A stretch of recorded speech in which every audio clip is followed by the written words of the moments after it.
Let's say Overwatch collapsed tomorrow. Okay, they did very good at getting investment. They did very good at getting a lot of people to buy into a system, which I think if that were to crumble, I think it would affect other esports too. Yeah, we'd be fucked. The whole ecosystem would be in even worse shape than it is now. Welcome, ladies and gentlemen, to the Minds of Media. My name is Blake Panashevitz, and today's guest is a previous Call of Duty player that is now the first individual I have had from the Rainbow Six Siege community. He is also the co-founder of Powerhouse Gaming and a caster for ESL, working primarily with Rainbow Six. Please let me introduce Parker Mackay, maybe better known as Interro. Welcome to the stream. Thanks for having me. I really appreciate it. I almost messed up your first name. Can you, out of all the things... You got the last name, but you almost messed up the first name. That never happens. That's okay. I know. Don't worry. I know. It was almost there. It's exciting. Honest to God, half the fun of this is me trying to get the names right. And then my girlfriend later on is like, Blake, you butchered his name, or you butchered their name, and she does it every time. She's like, you butchered the name, and I'm like, it's another one to the tally. Then in that case, almost. It's like a half. Almost. So only half. So I'm excited to have you on the show. It's going to be a lot of fun. We're going to ask you hopefully a lot of questions that you haven't been asked before. That's kind of my goal with doing these, and I'm gonna start it off. Hopefully kind of easy for you. Okay. People across the internet compliment your style and dress all the time. You are a very good looking dude. Okay. I will say that. Okay. But I as I was researching, that was like a very common thing. Like, oh my God, your style is so good. Where do I buy your clothes at? Okay. This is this something that you've always been good at? Or were you like a kid who used to just wear baggy clothes and you had to train yourself to dress like a very good looking person? All of my style is all credit to a girlfriend that I had from the age of 21 to probably 22, 23, somewhere in that window. Growing up, it was just I don't know. I was a bigger guy. I used to weigh more. I have a weird body type. I used to wear extra large t-shirts and just baggy clothing. And I didn't particularly care how I looked. And then when I met her, she was extremely well dressed. And I met her at a political event because I started to get involved in politics and I was in university. And it's of course, at that point, it's you want to get the ladies, in my case, for other people, whomever. You're trying to attract the opposite sex or same sex, whatever you're looking for. And for me, it was I'm at this event and she's absolutely gorgeous. And I'm still this largely self-conscious, insecure nerd. And it's I've got mutton chops. I've got short hair at this time, so you can give me credit for this because I used to have a red afro. So I've got mutton chops, but I'm in this giant extra large Superman t-shirt and brown khaki shorts and Birkenstocks. And it's I don't know. I just I tried, I struck up a conversation with her, and I guess she would later tell me that was my charisma carried the day. And as we dated, she started making small comments have you ever considered, maybe changing it up? You don't need to wear extra large clothes. You can wear large clothes. Have you ever considered going to a tailor, actually shaving and stuff like that? Because at that point I couldn't grow a mustache. So I had an Amish beard kind of deal going. Anyway, so through that, and then it's just I developed an interest in it, and I ended up working in jobs where I would need to wear blazers and dress shirts and ties. And then I'm you know what? I want to look nice. So I took great pride in discovering that on my own. And then this fascination that Rainbow Six has with how I dress, I don't understand where it comes from, but it was my first broadcast that I did. It's I'm just in a normal button-up shirt and a blazer, and people are wow, he's really well dressed, he's well groomed, etc. And it was just okay. And that was one day I wore a turtleneck under a blazer, and people were absolutely captivated by it. And it just it spawned memes, and it's now it doesn't matter what I do. Everything I wear is heavily scrutinized. Oh yeah. Usually with a good reception, but I don't really know why that is. It's just for some reason it's this gross point of fascination for people. Yeah, I mean, I noticed that with different podcasts too. So a good example is for Overwatch League. I know that Semler and Uber get comments all the time about the way they're that both they very dress well too. dressed. Yeah, they are very well dressed as well. Very well. Yeah, I think it's just people. I don't think people realize what it is, but when someone takes the time to actually very well dress themselves, have form-fitting clothing, and seems to take love in that, then it seems to be something that people maybe enjoy. I don't know. It seems to be a thing that is kind of positive there. So I was going to ask you, have you ever like screwed around with the audience a little bit on that dress thing? Because I feel like I would. Like, you know what? Today, I know people are gonna comment on this, but I'm gonna even so, I'm gonna wear this. Well, I knew the turtleneck was going to do that, and I talked about it a couple times about like the fact that at that point it had been such a conversation about everything I wear that I was like, if I wear a turtleneck, if I wear big chunky glasses, if I shaved my hair off, for example, which I just did very recently, I know that this is going to be something that elicits a reaction from people. And to a certain extent, like you court controversy, right? Like if you're somebody who's looking to like grow your brand or, a lot of people will call it like clout chasing and stuff like that. Like you know that doing this, is going to cause people to comment on it. And I mean, not really in terms of like wearing like ostentatious or particularly loud or, whatever you want to call it, types of wear. No, I haven't really done it that much. I think there's potential there, like for example, if like I showed up one day, like with like a big chain on or something like that, or what, like I wear an ascot, for example, that would obviously get people going. But no, I mean, I haven't really done that because I don't really want to joke around that much with it. We did in the season 10 finals in Tokonami, we wore some of the clothing that they had on offer at the venue, and we called it Shopping on the 6th. We kind of introduced it like a shopping channel, and that's something that we're going to try to continue doing. But other than that, like, no, not really. I mean, I try to keep it looking nice, and we'll meme off of the whole, like, whether I look like a Bond villain or Sean Connery or whomever, the social media team seem to like it, and it gets decent attention. Yeah, I mean, I think that's a really good thing. So kind of looking at that, you mentioned that you kind of dressed in all baggy clothes, and you mentioned that you were actually overweight too, which I had no idea. One of the things I was looking at is that you're actually from Canada and you're from Toronto. I hope I said that right, considering I'm from Upper Michigan. So Toronto, that's fine. It's all the same. Yeah. Okay. So you're from Toronto. I'm actually from the UP of Michigan, so near Sault Ste. Marie. I'm like 4 hours northwest of there. So, would you be near Thunder Bay then? Like, do you know near Lake Superior? I'd imagine. Yes, Lake Superior. Yeah. So, do you know Copper Harbor? Do you know where that is? I don't. I know that in like the Northwest, you've got like what? You got like Algoma, Thunder Bay, Manitoulin. The Keweenaw Peninsula, the little top part that is like the one stick off north. That's actually where I'm from. I'm from as far north as you could possibly go in Michigan. Basically. Much farther north than I am, and you're American. I am. Yeah. So I'm like, there's a few places in Canada that are not as north as me, and Toronto is one of them. So I always find it interesting because I got probably way more snow than you did. So yes, probably. So, yeah. Except when I lived in the mountains, but yeah, that's fair. We're gonna hit on that too. That'll be fun too. Snow is interesting. So what was it like growing up in Toronto as a kid? Because you mentioned that you didn't like well dressed before this. So what was life like for you? I came from a middle class to maybe lower middle class upbringing, which seems silly given the fact that it's in Toronto, and obviously Toronto's very expensive. I was an only child. Both of my parents worked when I was born. I was born with a hole in my heart. So at the behest of the doctors, my mother took a period of time off to raise me because they didn't want me interacting with other kids because I had apparently like a predisposition to getting sick because I had a lowered immune system, yada, yada, yada. I was a sickly child, I guess you could call it. Do you remember any of that? Because that would have been pretty young, right? I mean, I feel like I do, but it's hard to tell how much of that you remember versus how much of that is just your parents telling you and then you forming, your own like memories off of that.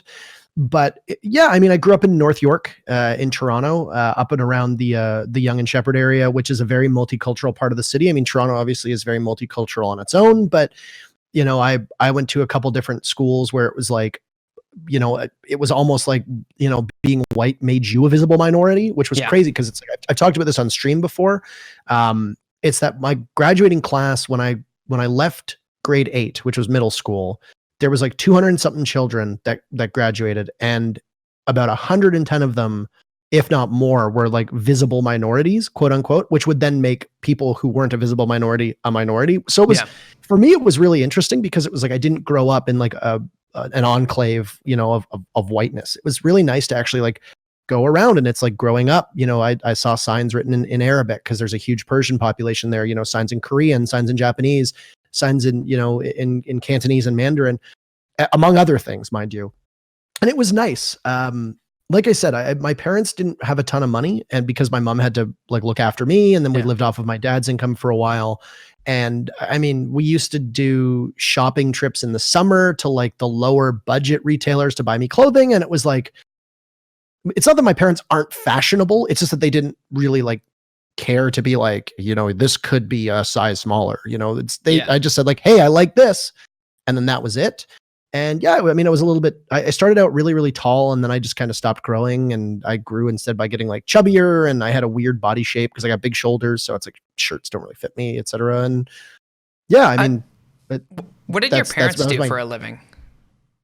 So my father works in, I suppose like the automotive side of things. And my mother was just a standard office worker.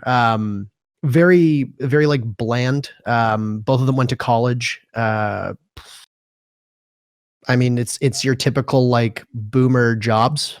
I mean, so they don't really, I don't know, have like any distinctions. Like they were doctors or lawyers or anything like that. You hear a lot of esports people that I talk to seem to have like crazy stories involving their parents. And it's like, I don't, my parents were just like normal white picket fence-esque, like office workers. So.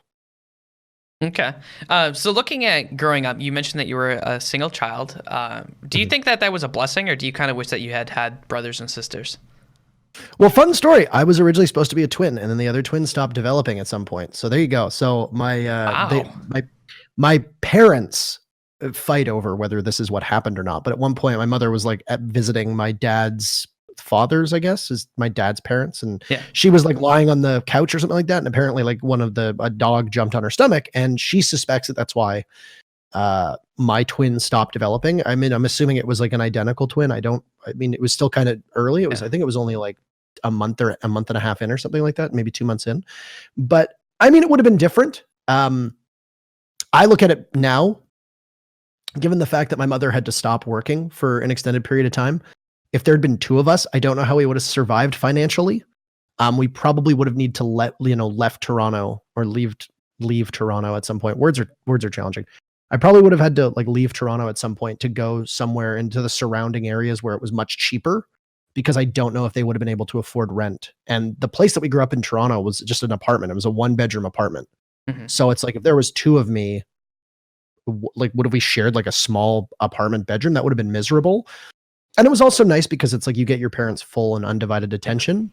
But at the same time, I grew up around friends who had siblings, and it always seemed really cool to just like have people to rely on that weren't your parents, because like sometimes you want to go outside and play street hockey, or you want to go biking or something like that, and it's like your parents aren't cool.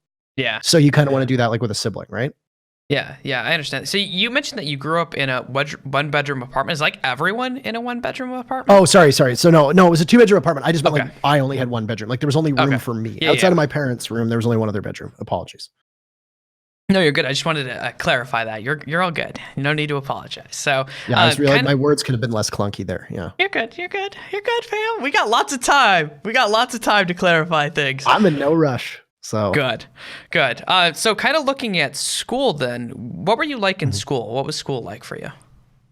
I was a hyper class clown that spent most of his formative years, I guess, being picked on and bullied. My school experience was not great. So I was a byproduct of a government in Ontario that was dramatically changing like the education landscape, and coupled with the fact that from a young age I was identified as gifted, which is a program, like an accelerated program for, I guess, like different learners, higher learners, faster learners, whatever you want to call them. I went to, I want to say 5 schools between my first year of kindergarten and grade 8. So it was a lot of changing. And yeah, I mean, I'm a kid named Parker who has high energy, who's got red hair. And it's like, it's very easy for people to single you out on even one of those, let alone all of them. And it was not the greatest experience. There were years where it was brutally hard to like just get up the energy to go to school. I was always a chronic underachiever. I was, I think my parents and my teachers would refer to me as lazy. Which I think is a very fair comment to make and a very fair label. I found that a lot of what we were learning in school, and everybody's going to say this because it's always an excuse, but I always felt like it was pointless. Like some of the things just seemed so arbitrary. And it's like, why do I need to fill this out? Like, I know this. Why do I need to do a test on it? You know, that kind of thing. And maybe that's just me trying to find excuses to be lazy, but I was never a particularly good school. I did manage to like kind of turn things around towards the end of high school. And I finished with like bang on an 80%, which is like base level honor roll. And then I got into like a decent university and a decent program in which I did like a double major in it, which I did not complete. Yeah. But you know, it was one of those things where I just felt like school was kind of a waste of time. And you know, as academic as I like to think I am, I look back on it now and it's like, I probably should have invested more in the practical side of things more than the theoretical, which would mean like trades, colleges, etc. Because as much as I love learning about things, they bore me to tears a lot of times, especially if it's not something I'm particularly invested in. Yeah. So you mentioned that you changed a bunch of different schools through grade 8. Was that like due to the government? Was that due to like you struggling in schools and wanting to change? Like what was the reason for changing so many schools? It was never performance based. I was a pretty standard like B to C level student every single year. Some years better than others, obviously. Mostly Bs though, which is very average. It's like 70 to 79%. But it was mostly the government. So where I lived in North York, they were like in the process of like reopening schools and then like I guess like changing around which programs were offered at schools. So like one of them was, it was like, you just, once you're done kindergarten, you went to another school. And then once you're like a little bit through that, I got identified as gifted. So then I had to go to another school. And then in Toronto, so depending on where you are in Toronto, there are some schools that do like grades 1 to 8, and then some schools that do 1 to 5, and then 6 to 8 on their own. So it was partially that the government was changing funding and certain schools were, you know, condensing the amount of students that were there versus expanding. And, you know, you ended up with schools getting portables in the back and stuff like that. And they just changed the boundaries because the part as well that I was growing up in North York was, it was older, but it was still growing and there was still a lot of kids. So sometimes like people would have to lie about where they went to school. Thankfully I didn't, but it was like, I had friends that their parents had to lie about their address so they could go into the schools like with their friends because the boundaries kept changing every single year. So that coupled with the government and the fact that I got identified as gifted, those things all kind of changed where I was going to school. So it was kind of a column A, column B, column C kind of deal. Mm-hmm. So is this what kind of gave you an interest in government stuff? Like being kind of like jerked around by the government so often, like growing up? Is that like something that like fueled you to like think later on, hey, let's go for poli-sci and politics? I would say probably. I mean, I have fond memories of walking home with my mom when she'd come pick me up from school because, you know, all but one of my schools ended up being reasonably within walking distance. And you know, I just remember her talking about the government because at the time, some of the office work she was doing dealt with the Board of Education. And because it dealt with the Board of Education, she was impacted directly by a lot of teacher strikes. And the teachers were striking like crazy because they were openly rebelling against a government that they felt was, which is actually doing the same thing right now in Ontario, for the record. It's the same party basically doing the same things against the teachers. And it's just like an incredible disdain for, you know, educators, which is, to me, is just so embarrassing and very frustrating. But I mean, I remember that. I remember my father has always been a very keen observer of politics as well. And, you know, I remember him being a massive fan of Bill Clinton. And, you know, we didn't at the time have the level of cable that was required to get like CNN, and he really wanted to watch like the 2000 election. So we went to a friend's house, watched Bush end up beating Gore, but then, you know, they didn't end up deciding the election that night. And I went with them because it's like, you know, why not? And it's just like, I kind of grew up with it. And my parents, much to their credit, when I was a kid, my parents always spoke to me like I was an adult. Yeah. They felt that by instructing me as if I were an equal in a lot of ways, that it would help me grow and mature. And I think it did. I was often the kid that would hang out with people who was older than him and fit in decently well and kind of have a bad view of people that were his age. But I think that could be why. But I kind of fell out of love with politics, or at least fell out of interest with it sometime around like, I don't know, my teenage years. And then it got renewed when I was in high school. And that's when I was like, I actually care about this stuff. I should probably pay more attention to it. So what was happening that renewed this vigor in you? Honestly, I grew up I grew up as somebody who was instructed to be religious. My mother in particular is I think she would probably still call herself a Christian now. I don't know exactly what title she would use to describe herself. My dad has, he's always kind of been like, sometimes he believes, sometimes he doesn't.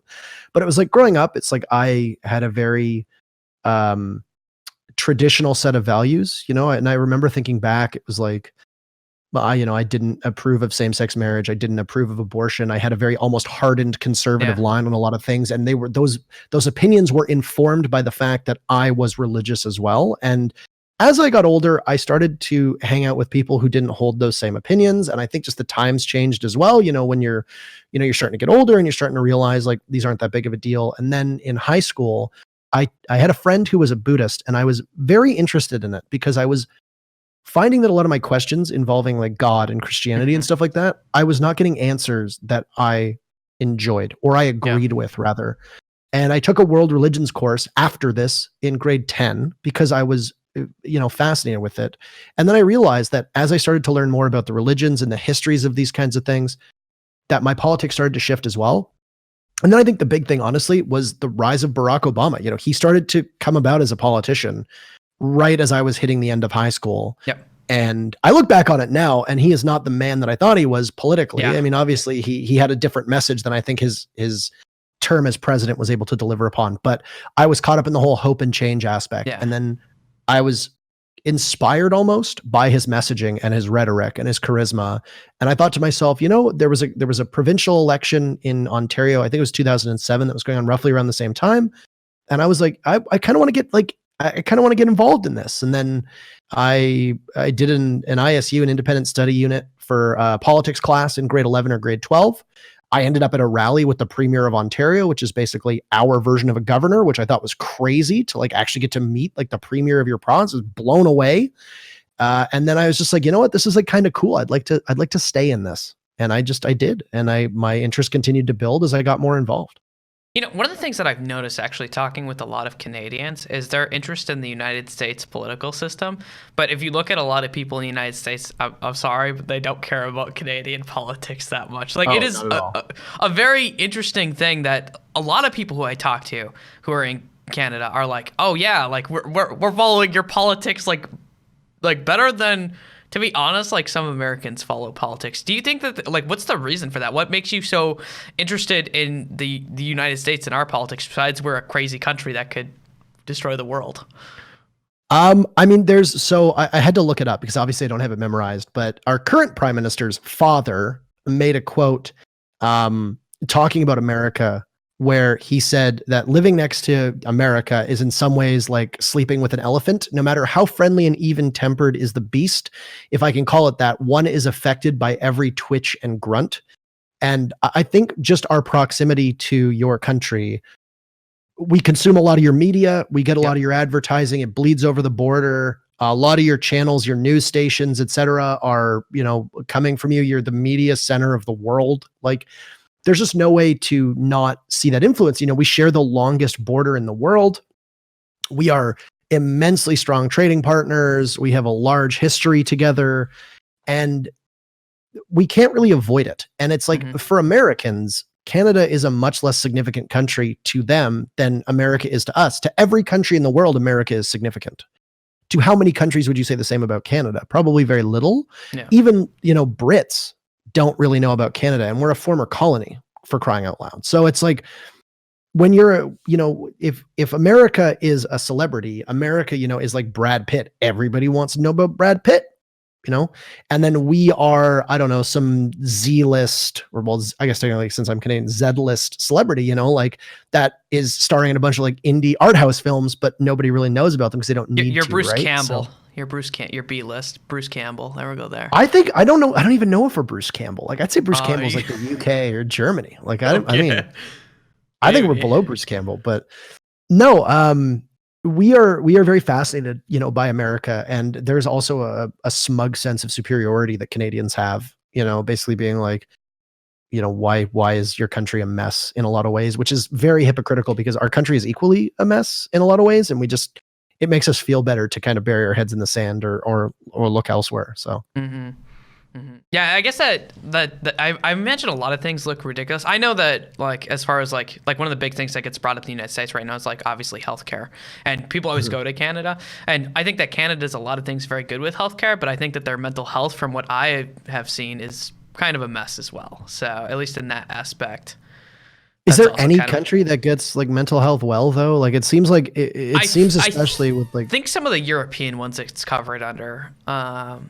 Well, I mean, Europe eats everybody's lunch when it comes to like adequately funded healthcare, right? So it's like imagine that they pay higher taxes, but then they don't have to pay for things like healthcare, and they can go to the doctor and not get bankrupted and blah blah blah. Like, So a conversation for another day, but I mean, it's living in Europe. I've seen it firsthand as well. Like how easy it is to get access to medical coverage. And speaking to friends out here that, they're expats themselves, former Canadians that are now living in, they're living in Great Britain, they're living in Germany, they're living in, Netherlands, Belgium, etc.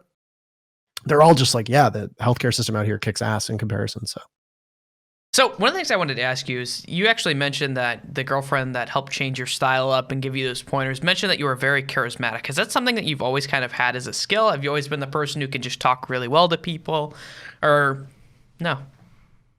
I mean, I hate to praise myself like that. So, I mean, my first inclination is to be like, no, of course not. But it is, if I'm trying to be as neutral as possible and as objective as possible, compliments on my voice and the way that I speak, it's probably been something that's been a constant. Yeah, I'd say for quite a long period of time. I used to, because I was a lazy student, there were times during high school and stuff like that where I would do presentations without any visual aids or very minimal visual aids and still achieve good results from my teachers and my, I guess my peers, because I was able to keep their interest despite not having a presentation or a Bristol board or PowerPoint or whatever you want to call it. And it led me in high school to make my number one priority to do radio and television broadcasting, at a university in downtown Toronto, and probably the best media program in the country. That was my choice, and I got waitlisted for it.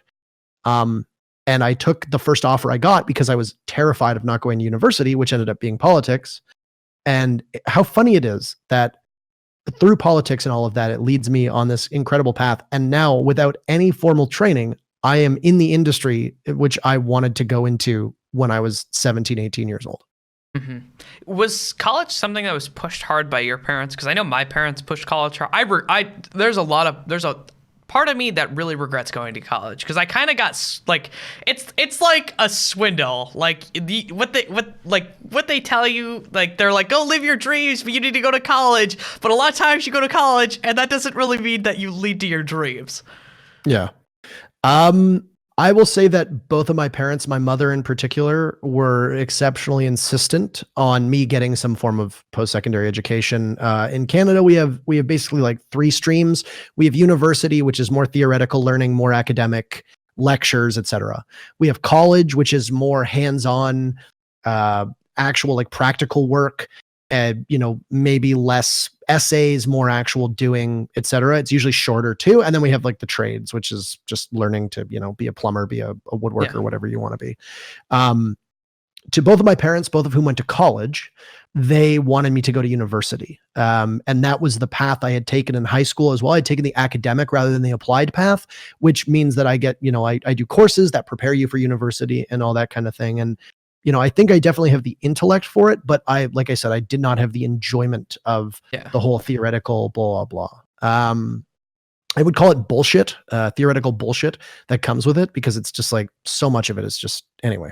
Yeah, no, I 100% agree. Like half of my, so I have a degree in psychology, and I swear to God, that degree is the only thing useful that I learned from college was how to learn. Because I had to teach myself everything. That is, I spent way too much money on learning how to learn. Like that is, I spent an insane amount of money on learning how to learn. You spend way more money than us too. Like I think I dropped out my final year and I had spent at that point roughly 22,000 Canadian, not including books and not including commuting. And it's like, I got friends that are going to state schools and they're paying more than that a year when they consider their living expenses.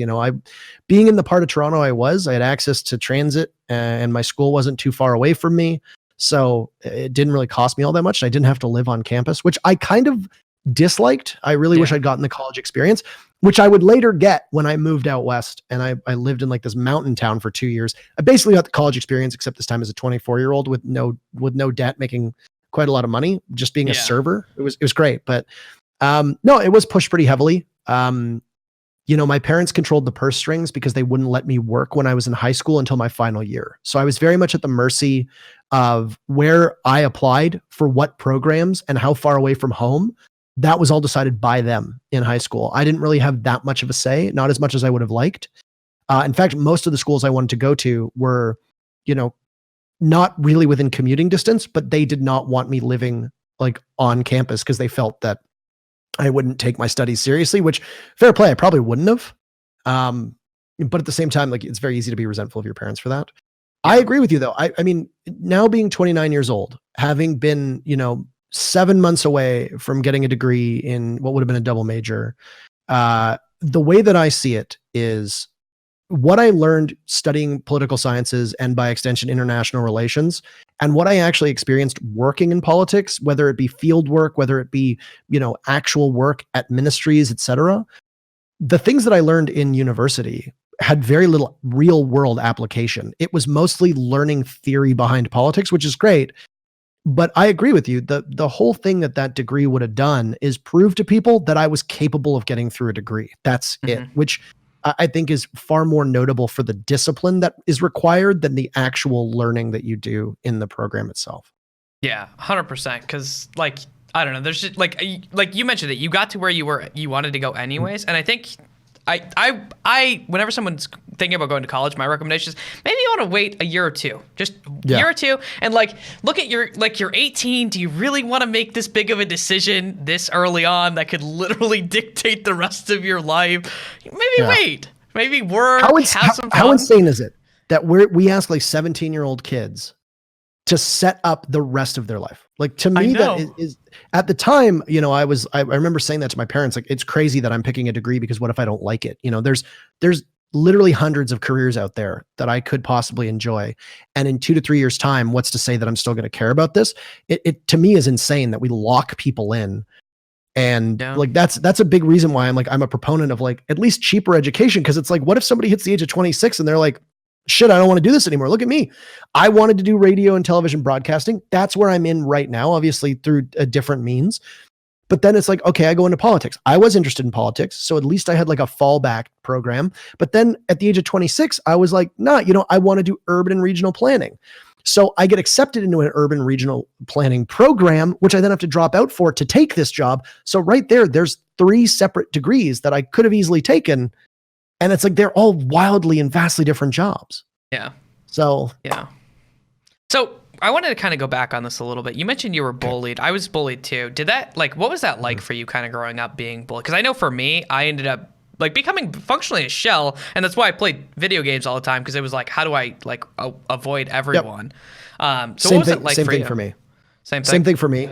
I turned to online, gaming because it was safe harbor amidst the turbulent seas of real life. And, I'd spend countless amount of time, at school daydreaming about going home and playing, my vices growing up were like StarCraft, Diablo, and then on like consoles, I grew up with I was a Nintendo kid growing up. But I also had an Xbox when I was like 13, 14. And then I'd remember once I was done gaming, I would get abnormally depressed around probably 10 o'clock, because then I'd go to bed and I'd be like, oh shit, I got to go to school for 7 hours. And then all day at school, I'm just I can't wait to come home. Right. And I think through that, it was unfortunate because it's I feel like I started to get acceptance or gain acceptance amongst my peers. And then once again, I changed schools and I lost a lot of those peers. And then it became, significantly more challenging. But this time around, you're building towards it. You can feel over the a year or two that the bullying is slowly getting less and less, and you're starting to form real friendships. And it's not like I didn't have friends. I very much did. And I'm still friends with a lot of them to this day. Mm-hmm. But it just became worse the second time around, because it's you don't feel like you've made it, but you feel like you've made it out of the woods. And then you realize that you haven't actually made it out of the woods. It's just a clearing and you have to go back in. And I think that's the bigger issue, is it's not this shit again. And then you have to endure another year, 2 years, 3 years. And a lot of people don't have that time. A lot of people don't have a year or two to last through that. And, that's a big part of that is why I am so vocal about the online realm, cyberbullying, as a lot of people call it, because my own experiences, if I was bullied online the same way that I was when I was in school or in real life, I probably wouldn't have made it. If it wasn't for the fact that I had like a safer space online where I could be myself with people that didn't judge me, that I considered to be, real friends, even though I've never met them and I don't know who they are, and they could have easily been lying to me, because these were back in the days before Facebook. This was back in the day when it was like you had Ventrilo and TeamSpeak, but it was very rudimentary. Not a lot of people used it. Yep. So I'm basically text chatting these people. I have no idea if they're even the same people they pretend to be. Cyberbullying to me is a very particular point of interest because I needed to have online gaming be safe for me to get away from everything else. And, a lot of people very ignorantly will say, just turn off the computer, just step away. I didn't have that luxury. I didn't have that option. And I speak from experience when I say, if you had taken away the ability for me to go online, it would have sunk me even deeper into a depression than I was. And who knows what would have happened then? Who knows if I would have been able to, to actually make it out alive, because a lot of people don't. And I mean, I wouldn't say it turned me into a shell. I like to think that I handled it probably better than I know a lot of other people. I mean, I just think that's my predisposition. I think people get lucky with how they're able to handle it. For some people, it's worse. Some people aren't able to deal with it as well. Some people have different coping mechanisms. Some people have different vices, different financial situations, different parents, etc. I was extremely fortunate to have parents who cared. I was extremely fortunate to still have some friends that I could run to if I needed to. And while the overall situation was extremely lousy and really awful, I did have online gaming. And, I kind of credit that as one of the reasons, if not the biggest reason, for why I am okay now. Not just in terms of a job perspective, but why I was able to get out of that situation, alive. Yeah, I can really. I was playing Ultima Online. That was like my game that I would go to. I don't even know if you remember Ultima Online, but it was like, I know the name, but I couldn't say I've ever played it myself. Yeah. No. So that's what I would go to. And I think I relate like really hard to that. Like this idea of like, this is like my one safe space. I don't know if you've seen some of the new studies on social media. I actually think social media has a lot of really negative consequences. It's awful. Hate social media. If we would have got rid of social media and never made it, I think we'd be in a much better spot. But there's actually studies now showing that a lot of like preteen and teen depression and suicide rates are highly correlated to social media, because they've taken all of that bullying and it has started to leak over online. And I don't know what we do about it. I don't know if there's a way to actually deal with that anymore. It just seems terrifying. I mean, the biggest issue that a lot of people always loop back to is anonymity combined with lack of accountability, right? That's the big thing. Is it's like anybody can create a Twitter account, and some of the things that I've read, I've been, in comparison to some of my peers, I think I've been very lucky to not receive the same amount of hate and vitriol that they've received, but I've witnessed and been sent messages that they have been sent. And it's just like, man, I can't even imagine how awful these people are to other people in their real life, or kids growing up. I remember, back in high school and stuff like that, when Facebook came out. Facebook for me came out in like 2006. So I would have been in grade 11. So I would have been in my, my final year or two or three of high school, depending on how long you want to look at the calendar for.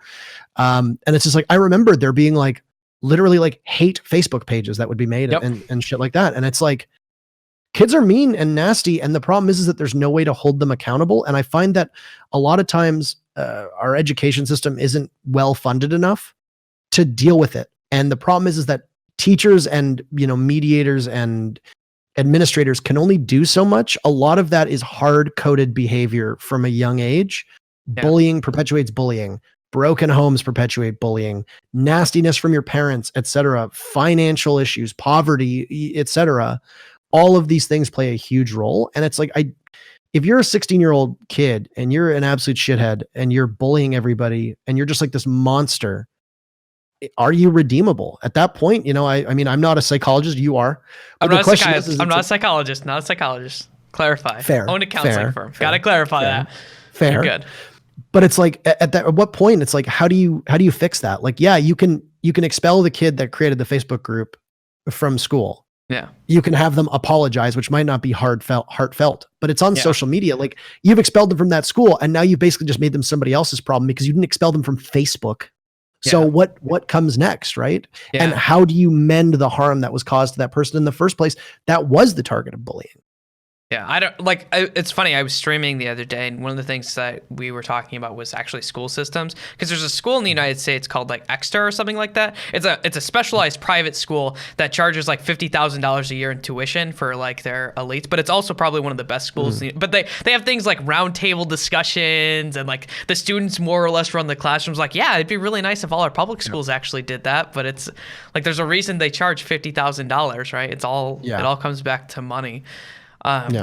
So is that one of the reasons why you kind of fell out of politics? Is like I think politics is like, I kind of fell out with mental health and the idea, like, I'm really passionate about mental health. I want to see a lot, but when you really start to delve into mental health, like, a lot of it is just like, this is fucking sad. Like, it is very sad. And you'd think that people would just want to do the right thing, but there's a lot of politics in mental health. There's a lot of money involved in mental health that people are like sliding back and forth here or there. And so it gets very sad. Like, I mean, the reason why I left politics was actually political. I didn't really like how much red tape there was even to accomplish things like within your own department, within your own like social circles, etc. I just got really tired of good ideas losing because, you know, somebody owed somebody a favor or somebody didn't personally like somebody. And it's just kind of like, you get to a point where you're just like, fuck off. Like, this is an objectively good idea, but because this person who you literally share an office with, but you don't like, suggests that you actively work to undermine them. And to me, it got so fatiguing and I got burnt out of it really quickly. Also, I should note that while I loved politics, the reason why I was so passionate about it had nothing to do with the partisan side of it. It was the idea side of it. I hated the idea behind partisan rigmarole. I hated the idea that you needed to speak talking points that were not your own. I hate that you had to carry out marching orders, and a lot of the youth were essentially window dressing for older politicians because the young people's opinions weren't actually, you know, considered at all because they were too inexperienced or whatever. And there was just a lot of structural issues I didn't like. And as I've gotten older, my interest in being a part of change has significantly lessened because I am aware of how much of an uphill battle it is. And I mean, to a lot of people that might make me a quitter, to a lot of people that might make me look like I'm just throwing in the towel and saying, you know, you deal with it, to somebody else and kind of making it somebody else's problem, which I suppose I'm doing. But for me, it was just like, I see so many issues in every single aspect. Why are schools not better? Why, for your country in particular, how the fuck are you not giving people healthcare? Like, just like simple things like that.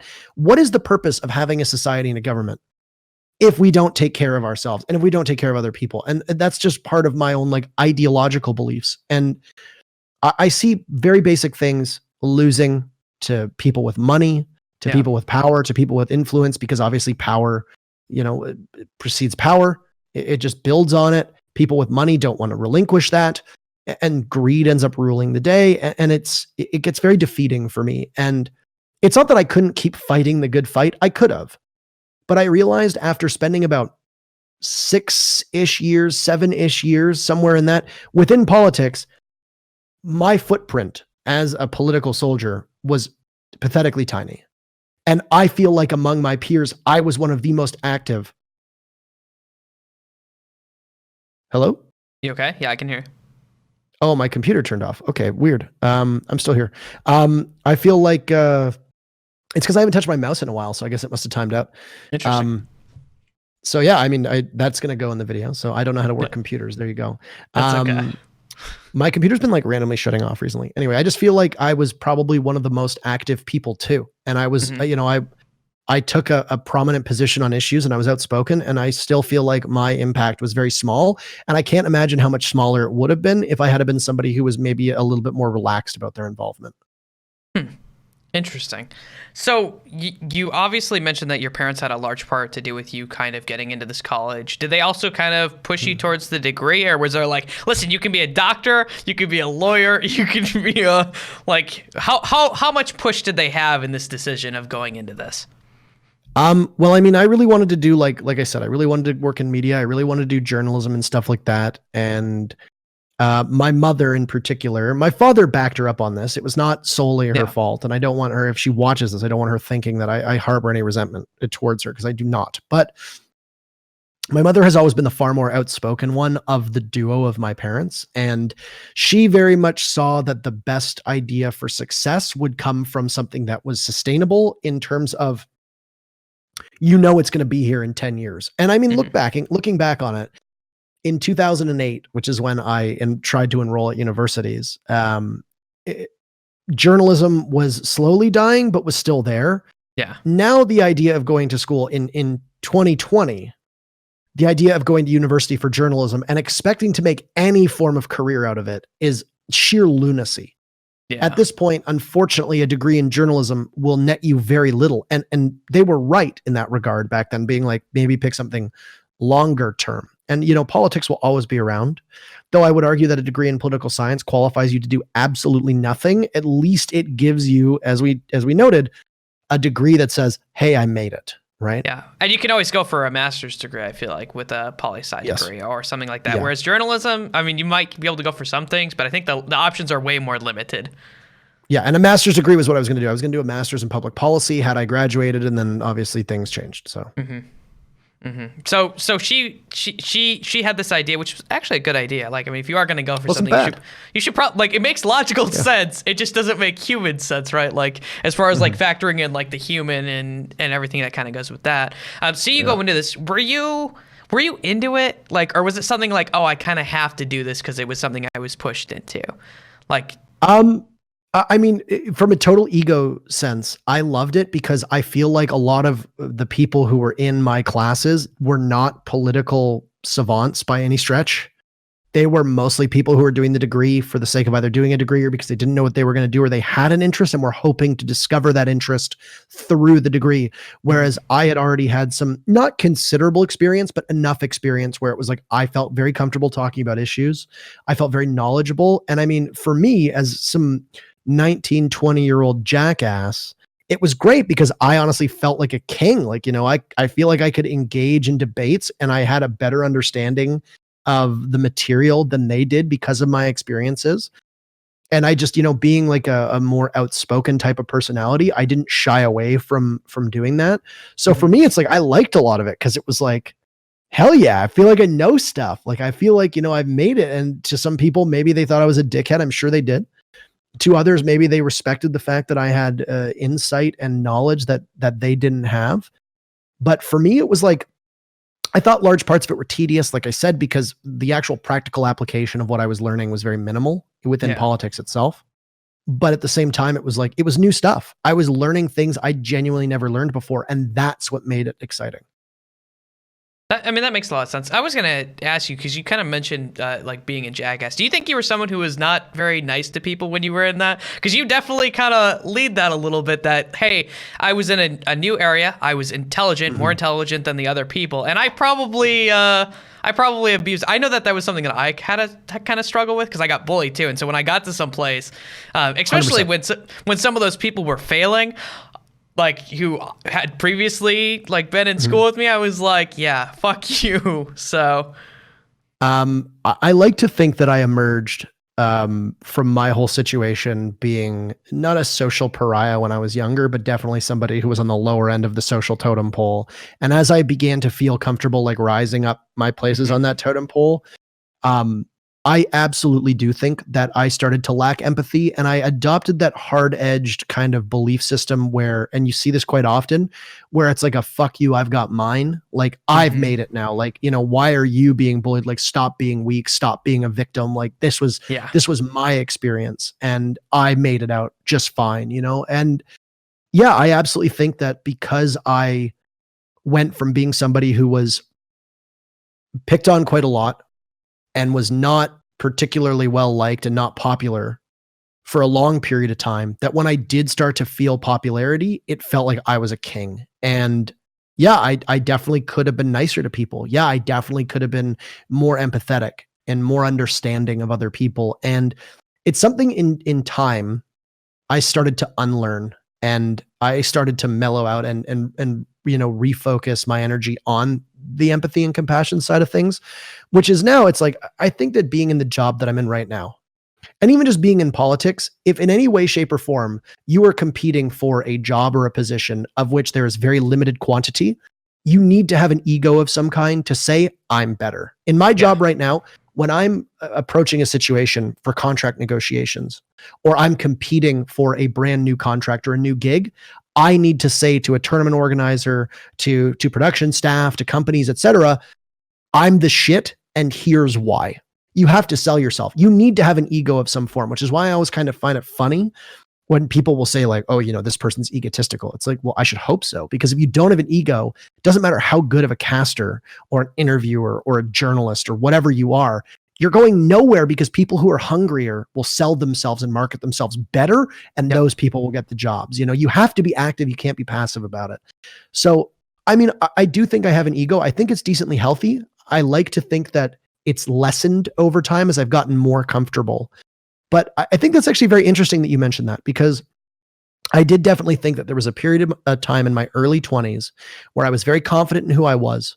I felt like I had emerged from a period of darkness, and instead of being humble about it, I was like, I made it. Fuck everybody else. I'm great. And it definitely was something that I look back on. I think it peaked around 24, 25. So about 4, 5, 6 years ago, somewhere in that time range. And over time, I had to learn, hey, shut your mouth, eat some humble pie, and realize that the lessons you learned to get to this point do not allow you to be a braggart or allow you to have a big head. Use those lessons as a basis so you can help others and prevent people from being in similar situations as yourself. I agree with that. One of the reasons I kind of bring it up is I've actually seen it happen with people in esports too. Like, I think it's very common that like everyone who works to get into esports, it is rough. I don't know anyone who had a really easy time getting there, and like you have to fight tooth and nail all the time. Like I think I interviewed with 4 teams before I got hired. Like, and I made it to like the last, or 3, something like that. But I made it to like the last round of interviews every time, and I was like, God damn it. So I've actually interviewed someone who got one of the jobs I was applying for on this show. And I was like, you know what? It was funny. Like, it was between me and you got the job that time. But yeah, like you fight tooth and nail. And I know a lot of people, when they get there, it's almost like that same mentality. Like they come out, they're like, oh yeah, I'm the best. And I think that for business you have to be very careful about having emotions at business. Like just in general, so like contract negotiations, as terrible as that sounds, like you really need to be very careful about what emotions you decide to bring into any sort of business, because it can just end badly. And that goes with contract negotiations, anything like that.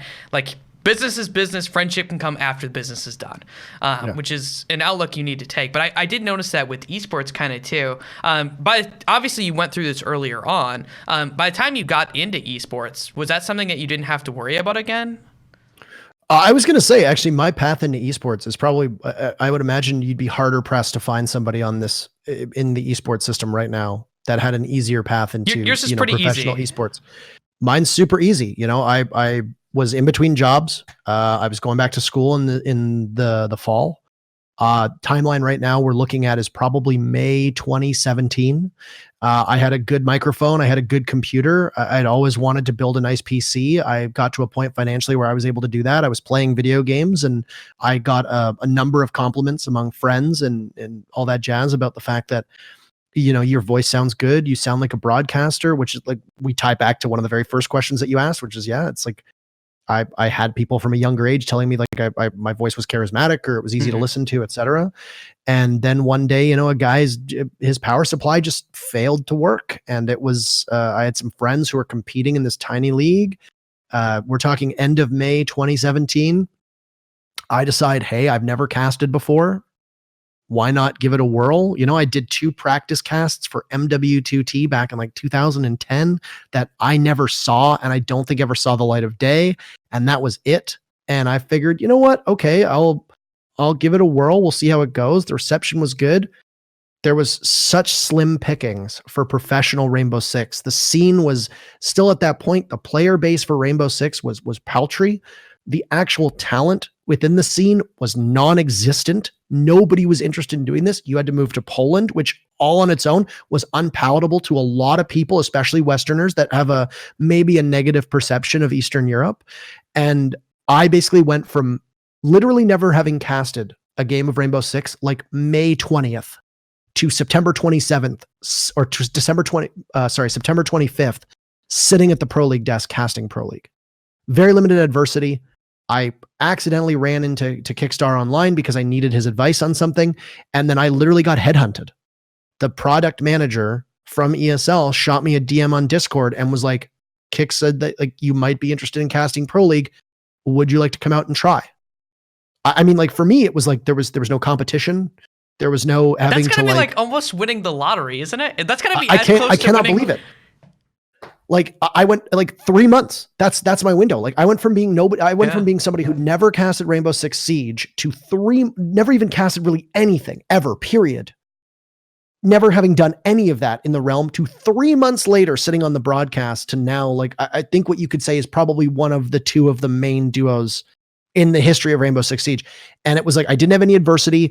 I didn't have to curry favor with anybody. I didn't need to suck up, or I don't owe anybody. Like, I mean, I guess I owe Kix for taking like a stand on me when he didn't need to, but it's like, I had a pretty easy path. And now there have been people who've been grinding for a year and a half who haven't had any considerable success because the scene has evolved to a point where it was like, I was able to take advantage of a perfect storm that allowed me to go from basically a nobody to Pro League caster. So doing that, going from nobody to Pro League caster, does that elicit feelings of I don't belong here? Because I imagine it would. Like you're in a giant pro scene. You've grown. You're one of the biggest kind of names that as far as casters that is kind of out there now. Does that give you feelings of wow? Like looking at all these other casters who have had to grind and work there, do you have feelings of I just don't belong? Yeah, I mean, I've battled imposter syndrome my whole life. I think a large part of that, and it will probably be forever, and I hope it is, because I'd much rather have imposter syndrome than an ego the size of the moon. I think what really, I guess, creates that feeling of being somebody who doesn't deserve it and doesn't belong comes from the fact that in my mind, there is a large portion of my, I guess, of my identity where I am still like that scared, nerdy, lonely kid who's like 12 years old. That is, he's not accepted by his peers. He's not particularly noteworthy.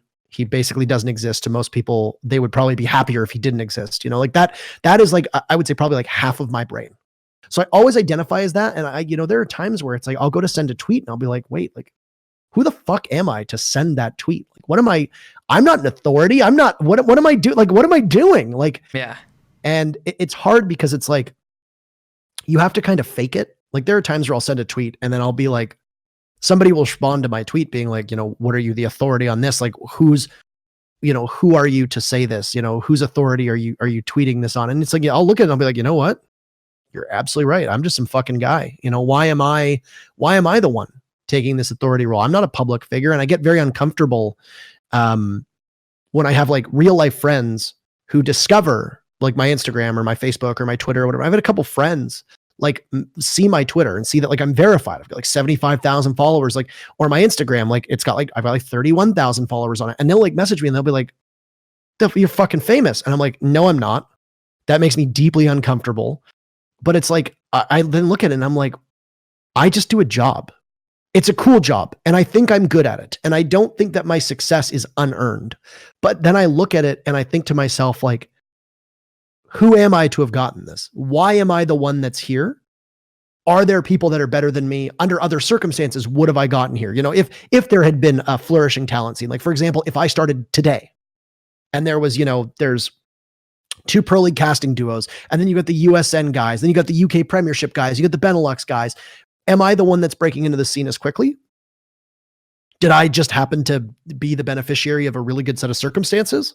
Yeah. Or did I actually warrant the success that I got? Because I feel like I'm good at my job. Don't get me wrong, but it's always a constant battle to be like, how much of it was just good timing versus how much of it was me actually earning everything that I've received so far.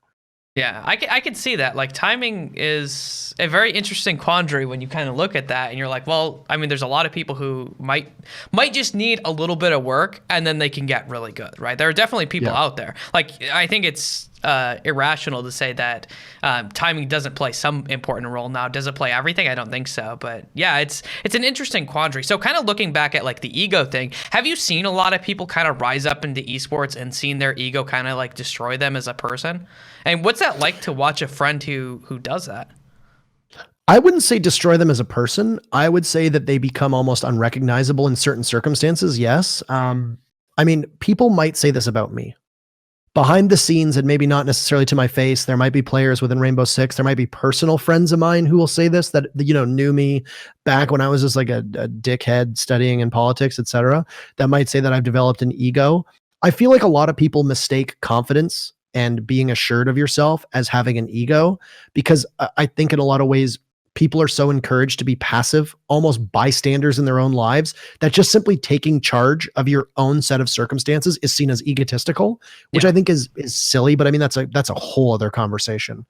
I have definitely worked with people that, and this isn't even esports. This is politics as well. Yeah. This is within school. And I've definitely worked with people who have either become popular, or maybe they've lost weight and they've become more attractive, or they've started working out and they've got more attractive, you know, and they become shadows of themselves. And I think they change largely for the worst.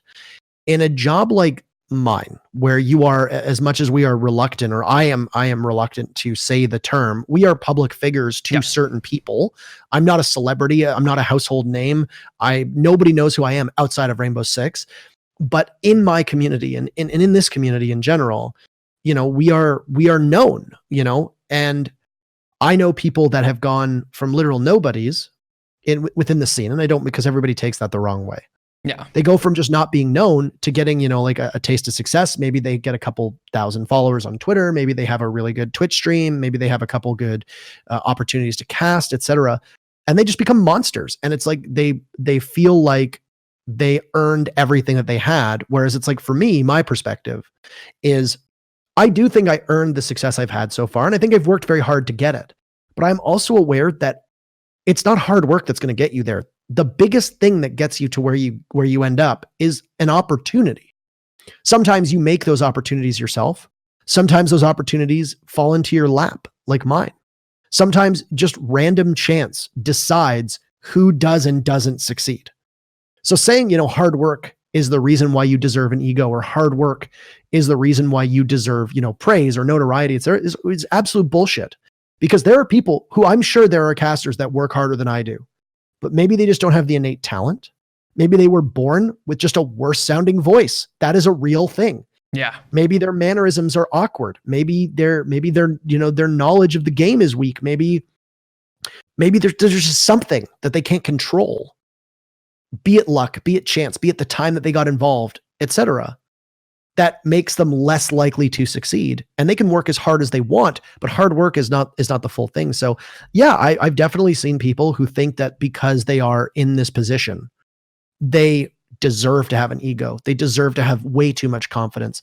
And it's sad, because at the end of the day, we are no different than somebody who works as a server. We are no different than a teacher. We are somebody who works a job. And we just happen to do so in a public realm, which gives us a platform, but that platform doesn't make us better people. Working as a server, because that's something that you did a lot and something you did out west, did that give you a kind of unique perspective, like working in the service industry? I know for me it did, and I'm always very grateful to like life in general, like my life and like life in general, and how I want to treat people. And that's something I always try to hold on to. And it's something when I said because I was under the opinion that I was going to make it in esports and I was going to do whatever the fuck I had to eventually get it there, which I did. It took a while. It took a year and a half, right? But I was like, fuck this, I'm going to do it. I'll do other things until then, but it'll happen eventually. Like, very determined. Not always a good thing. I don't give up. Sometimes that's very bad. But one of the things kind of looking at my life is I was like, I never want to lose who I am as a fundamental person and where I come from. And I want to hold on to that. So no matter what happens to me, no matter how big I get, no matter where I make it, if I lose that, I've lost myself. And it's such an important quality for me. And like since I've started streaming and like people have like subbed, like I've like seriously only been streaming for like 23 days and I have 100 subs. And I'm like, wow, that's insane. Not bad. Like that's not bad at all. Like seriously, and I was like, holy, like I don't deserve, like I appreciate this and I'm so grateful and I never want to lose that person I am And I think that a lot of people do. But like working in the service industry is one of the reasons why I didn't, because I saw how people treated servers and stuff like that. So for you, is that kind of a similar thing? Is that like working in the service industry gave you an outlook on like the world and people? I think that working in politics prepared me for it because you meet a large amount of people. I mean, being in politics, you're knocking on doors, you're working with volunteers, people of all different walks of life, different income brackets, different religions. I grew up in a multicultural part of the city, so, so being where I grew up, it's a decently affluent and wealthy part of Toronto, sure, but it's like I was never particularly well off, and I had friends who were not as well. And you just get I think you get a greater appreciation of the world around you the more you experience that is outside the norm. And you get these people, the word that I used earlier was enclave. You get these people who grow up in these homogenous situations. It's like an enclave of where there's it's only one skin color, it's only one religion, and it's like you never experience things outside of that, which is why I think traveling is so important. Like experience other cultures, experience other viewpoints, religions, etc. I think it will build you as a better person. But I think politics and serving definitely did. I firmly believe that if every person had to work either a retail or service job, there would be a huge amount of empathy and compassion that is sorely missing from day-to-day human interaction, because those are probably two of by far and away the shittiest, most thankless jobs, because people are just irrational beasts that treat you like garbage. And, serving is a lot harder than people give servers credit for. A lot of people just boil it down to, oh, you just drop food off. You're oftentimes balancing the needs of dozens of people, all of whom are working on different timelines. Some of them might have allergies. Some of them might have dietary restrictions. You're also dealing with working alongside colleagues and a kitchen that is usually on a totally different timeline from yours. And your decision-making needs to be quick. You need to be charismatic. You need to be charming. You need to be concise. And you need to be extremely disciplined. And I think that everything that you learn from doing that allows you to understand yourself, your own limitations, and just because you're interacting with such a sheer volume of people, all of whom are different from the next person that you're going to deal with and the last person you dealt with. I think you get a better understanding of how to relate to people, because as a server or a bartender, you usually need to make a judgment call on a person and align your own demeanor with theirs within 10 to 20 seconds. You need to read somebody extremely quickly, and then you need to be able to do it successfully enough so that you aren't off-putting. And because, I mean, let's be honest, you're going to try to maximize the amount of money you make. You want to give the best service possible. And that decision-making and the ability to read people, I think, is invaluable. But when it comes to getting like a reality check and stuff like that, and just trying to hold off an ego, for me, I don't think it's necessarily the jobs that I worked. And that doesn't really give me a better understanding of myself and how to not have an ego. It's that I've always been able to, since I found myself being bullied less, I've always been able to hold and maintain a decently large social circle. And I work very hard offline to keep that social circle as best as I can. And because it's such a wide swath of friends from a variety of different friend groups, some are from university, some are from high school, some are from politics, some are from out west, some are from esports, etc. I rely on them to give me a reality check when I need it. And I have been very upfront about them and said, if you think that I'm being shitty or am worsening as a person, let me know. I don't shy away from hard conversations. And I don't want you to kiss my ass. I want you to be blunt with me and be like, hey, you're not the person you were. Yeah, I think that's really good. I think a lot of people have lost that like conversational ability to hear things that they don't want to hear and kind of like take them for what it is and either accept them or don't accept them, but actually listen to what someone is saying. I think we've kind of lost people don't that. like being told that they're bad people, right? Yeah. And it's a lot of people don't have the wherewithal to realize that sometimes constructive criticism is the best thing for you because it makes you better than who you are. And as much as it might hurt to hear it at the time, long-term, better things will happen to you because you will be a better person. Yeah. Yeah, I agree with that. So kind of looking at college, obviously poli-sci wasn't doing it for you. You're getting ready to, like you're almost done graduating, but then you make a decision that, listen, see you later. What was that conversation with your parents like? So basically I was pretty firmly immersed in politics at this point. I had spent 2 summers working down at the Legislative Assembly doing a variety of different work. within the same ministry. It was agriculture and food. And I'd gotten an insight into politics through that basically said, like, this degree is pointless. I'm not learning anything. I'm not going to be able to apply anything I learn. I've already been quite successful. I don't necessarily think I need a degree to continue to, pursue a future in politics. And I had a conversation with my parents where I basically said to them, I want to take a break. And they said, well, do one more year. Do one more year, see how it goes. That'll be your second last year. Well, then we'll go from there. And I reluctantly agreed to it. And I did that year. And about halfway through that year, I was like, this was a mistake. I shouldn't have listened to them. I had to listen to them because, I was working full time while volunteering on my campus as, a part of the student union. I was doing political work on a variety of different campaigns while also doing a course load and commuting. And all of that together gave me very minimal time for myself. I didn't make enough money where I could have been financially independent. So my parents kind of, they held on to that really strongly. And my mother would often pull that lever where it's like, if you drop out of school, then you'll have to move out. Well, I didn't have anywhere near enough money to be able to move out, especially not in Toronto. So it was like, I was fucked. I just kind of had to do what they wanted me to do. And it came to a point where about halfway through that year, it was about end of 2013, beginning of 2014, I realized, I know I've got 1 year left after this, but I don't want to do it anymore. And I'm going to take a break. And I had a couple friends who had moved around a lot, and I was looking at other options, maybe moving out and moving somewhere else, maybe completely relocating altogether. And then as luck would have it, sometime at the early, the early start of spring, right as school is about to end for that semester, a buddy of mine says that he's moving out west to Alberta. And I've always romanticized the idea of living in the mountains. I think it is by far and away the western part of our continent is, I think, untouched beauty. I think it's absolutely gorgeous. And I like the lifestyle. And I said to him, I was like, if I'm taking a year off, what do you think the likelihood is that I could get a job out there? And he's like, come out here. I can find you something. It doesn't matter what it is. I will find you it. And he, through his roommate, got an in working as a banquet server. I'd never served before.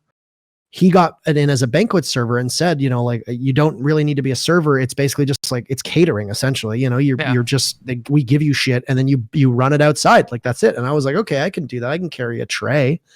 And I knew that my parents were not the type of people who I could give them advance notice, because they would A, do something drastic, or B, they would hold it over my head and make life miserable for a long period of time.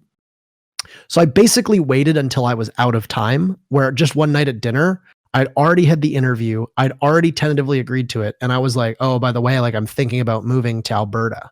And they're like, what do you mean? And I was like, well, I don't want to go back to school. We'd already had this conversation. I want to take time off. I want to refocus my interests. I want to pay down, what little debt I had, because I was paying my way through school at the same time. And I was like, I think I'm going to take this job. And this was like, probably like August 23rd, August 24th. And they're like, oh, well, when is it? And I was like, oh, I fly out there like September 4th. And they're like, what? And I was like, yeah, like, it's already a done deal, blah, blah, like, see you later. And I had to make that call because it was like, I knew that if I had told them like in June, hey, I want to move out west for September, that from June to September, there would have been so much strife, so much drama, a considerable amount of backlash. Things could have made a bad turn where I could have been kicked out, very easily, because they had pulled that card before where they say, we're going to kick you out. Yeah. If you don't go back to school, you have to move out. It's like, great. I love that. That's my choice. I love that. That's how much you're supporting me, so I basically just kind of ripped off the Band-Aid and I was like, I'm leaving. See ya. And that was it. And they, to their credit, they helped. I was kind of surprised. I think they were still in shock about it, but they had to deal with it, because I guess I kind of called their bluff. I was like, you keep telling me you're going to kick me out. Well, fuck you. I'm moving out. And it's like, as a 24-year-old, it felt very freeing. I'd never had that opportunity before. And, it ended up being, I still think to this day, it ended up being the best decision I've ever made. Yeah, I mean I was surprised that there wasn't actually more strife and that they were. They didn't have time. That was it. There That's was a true. lot of strife while I was out there. While I was out there, there was like daily strife. Because originally, like I went out there for like 8 to 9 months or something like that. And then it was like 11 months. And then I extended it to like another year. And it was like, I remember the phone call where I was like, hey, I know that I'm supposed to come home in like a month, but like I want to stay out here another year. And then they like threatened to kick me out. My mom's like, I'm going to throw all your shit on the lawn. And I was like, then do it. You know, like I don't really have a choice. So there's lots of strife while I was there. I imagine that strife was there. How did the rebuilding process go? Like, was it just one day everything was fine, or how did you guys get to a better spot with your relationship then? Because I imagine someone telling me every day, I'm going to throw your shit out, I would not take that well. I would be like, okay, fucking do it. And then it would not be, it would not, like, I'd be like, okay, if you want to fucking play, let's fucking play.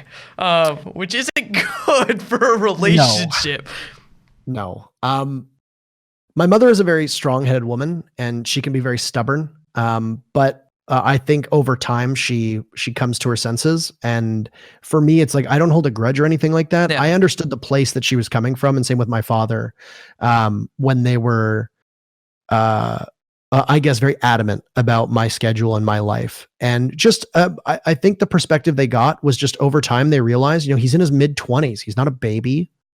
You know, he's going to learn, and if he's going to fail, he's going to fail on his own. And if he succeeds, great.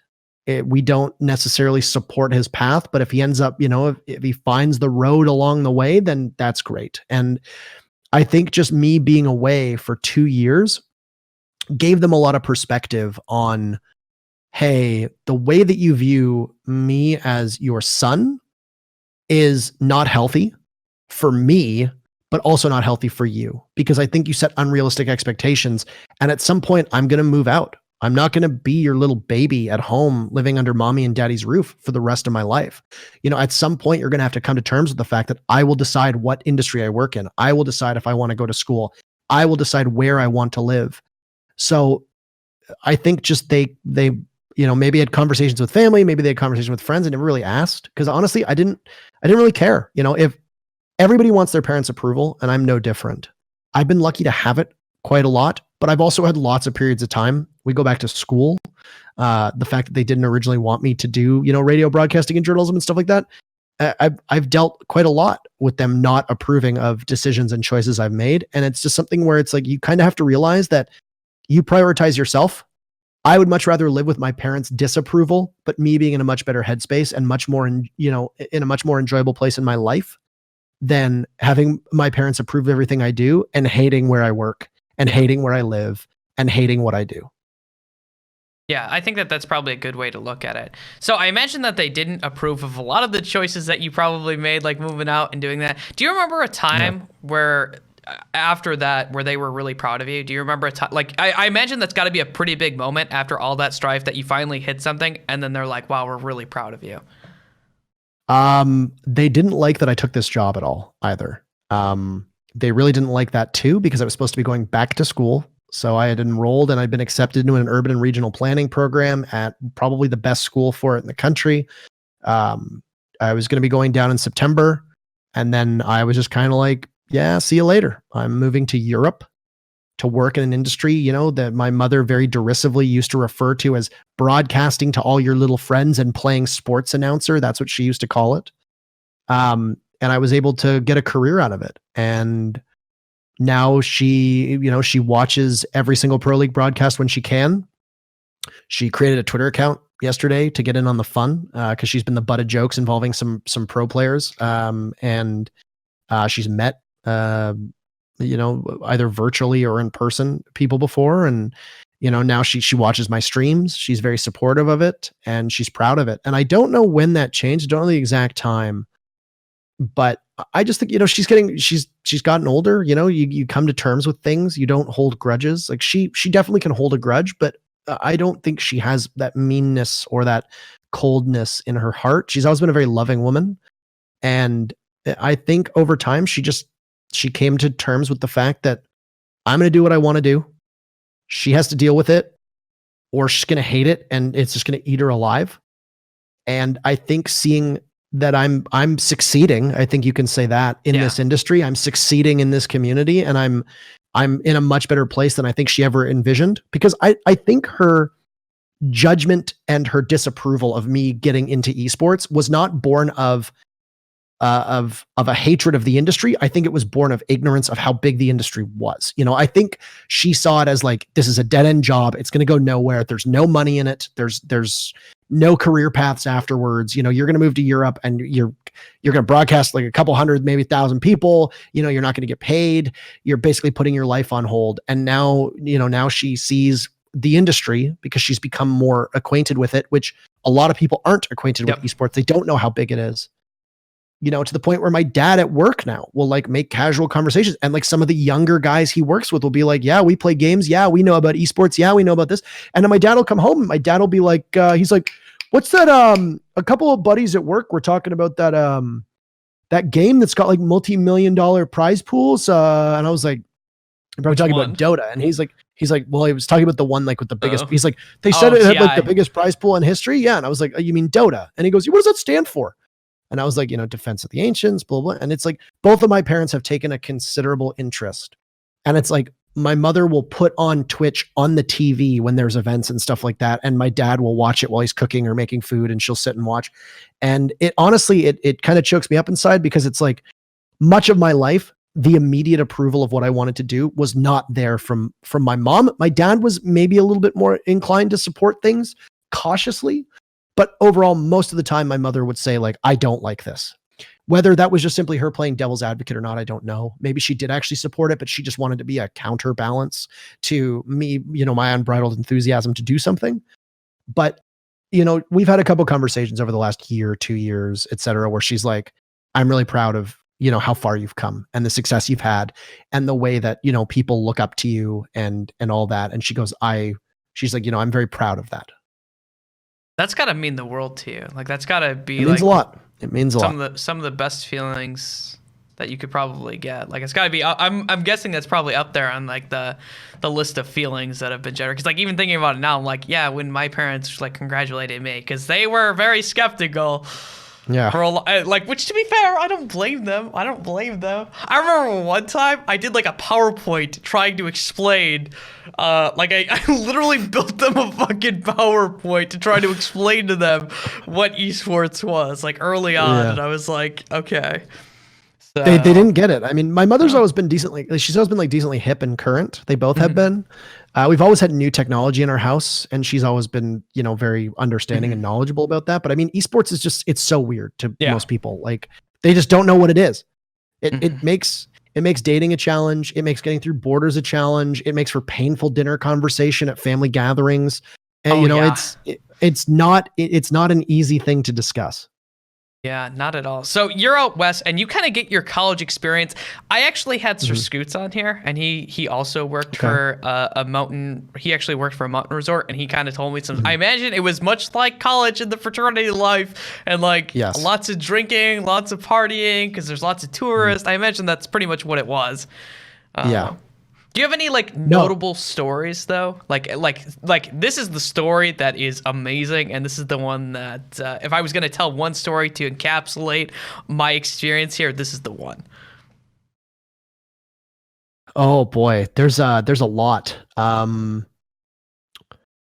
We definitely did some things that are probably crimes, but not like extensive crimes, like public mischief and stuff like that. Like, at one point there may or may not have been an ironing board that was thrown off of our balcony.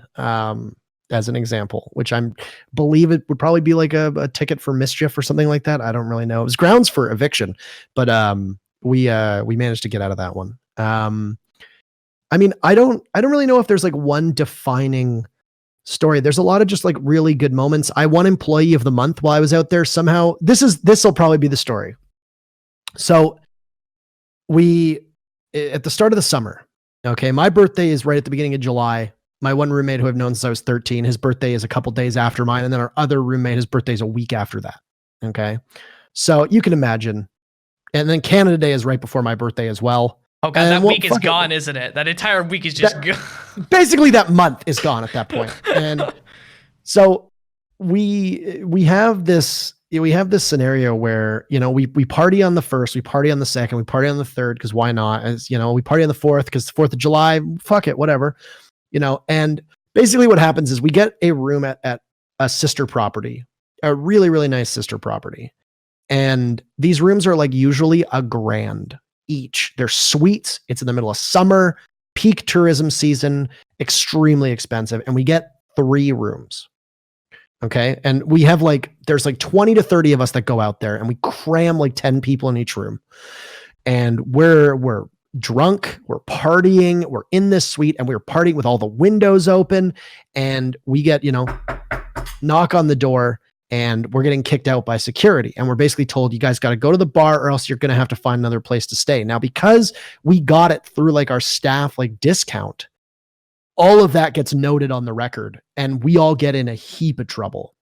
So days later, we get hauled into HR's, the HR office at our hotel, and we're told, they had to comp multiple thousands of dollars of rooms because of noise complaints, because at midnight we're screaming and partying, and the people are calling and complaining, and we lose our benefits for a year. We somehow managed to save our jobs, which is crazy, but we lose our ability to stay at the company's hotels for a year.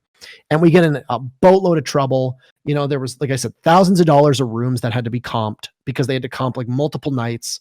And it wasn't us, but one of the people that we were there with in one of the other rooms broke a bed. So it was just it was crazy, right? So this happens in July.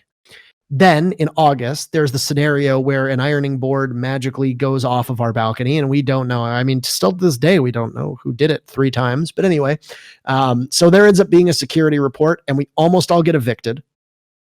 Just a bunch of hooligans, just absolute boneheads. And all these things are happening. And then in September, this is not my fault, but I will shoulder some responsibility for it. The printer paper, the chit paper that comes from the kitchen is extremely flammable. It's thermal paper, right? Mm-hmm. One of the porters that was bringing food into the restaurant threw that paper in our garbage, which is they're not supposed to. You're supposed to recycle it in the kitchen. Yeah. But the reason why is because, we do candles, and we have some things where we use matches, and you throw a match in there, most of the time, nothing. Anyway, the garbage bin goes up in flames, and we have to close off the backside stand of the restaurant. And of course, it was me who threw the match in there, assuming, to be fair, that there shouldn't have been any paper in there. So this is our track record through July, August, and now September, where we lose our destinations. We almost get evicted. We lose our discounts. We almost get fired. We almost get evicted. And I set a garbage bin on fire. I end up in a security report just because I have to explain the situation. And then a week and a half later, I win Employee of the Month. How do you win? Yes. So as I was late for the meeting or the award ceremony, because I was in a meeting, and it's this is a hotel with 800 people. Yeah. And I had the distinction of being one of 3 people that month who won Employee of the Month, because they give it to different departments. And I just remember walking up, and the general manager of the whole hotel, as I go to grab the award and shake his hand in front of everybody who's there, he leans in and he goes, "Not a bad month, 3 security reports." Or he said, "Not a bad summer." He goes, 3 security reports, and you still win Employee of the Month. And to this day, I have a big glass plastic plaque with my name on it, stating that for the month of September 2015, I was the employee.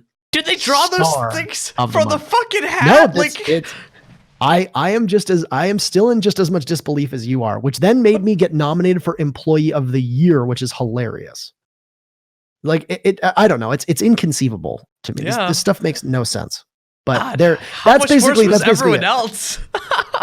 So I mean, as an employee, I feel I was really good as an employee. Yeah. The problem was that I was a dickhead, and this ties back into the whole thing that you said, right, about how this is your college experience. Yeah. I didn't have the I'm 18. We threw, we tied our buddy to a mattress and threw him out onto the lake kind of deal. I listened to stories from my dad and my friends' dads about what they did in college, and I'm dear God. Yeah. So, I had my college experience between the ages of 24 to 26 in a beautiful mountain town in probably some of the nicest scenery and the best backdrop in the country. And we did stupid shithead things, and we got away with it. And nobody got hurt. There was never anything serious. It was all just stupid idiots doing stupid things. Mm-hmm. So you stay out there for right around 2 years, right? In the West? Basically 2 years, yeah. What makes you say, okay, it's time to go back to school? My parents. I would have stayed out there way longer. But when I first went out there, I had sold it to my parents as I'm going out there for a year to take a year off school. I'm going to make money. I'm going to recenter myself and then I'll go back. And then after like 8 months, I was like, fuck this. I'm having way too much fun. I don't want to go back. And I was like, I'm making way too much money. I'm having way too much fun. I'm just serving and living in like this beautiful area. And it's like, I don't have a care in the world. I'm living with 4 close personal friends in this beautiful 2-story loft with a balcony that I sit on and have coffee every morning. And I stare at a bunch of mountains and glaciers. And it's just like, I have nothing to worry about. My job is fun. You know, it's not too hard. It's kind of hard, but like I'm decent at it. Yeah. So it's like, I love this. But then the problem was that the restaurant that I was working at in the hotel was getting closed down in September. So no matter what, I would have had 3 months off.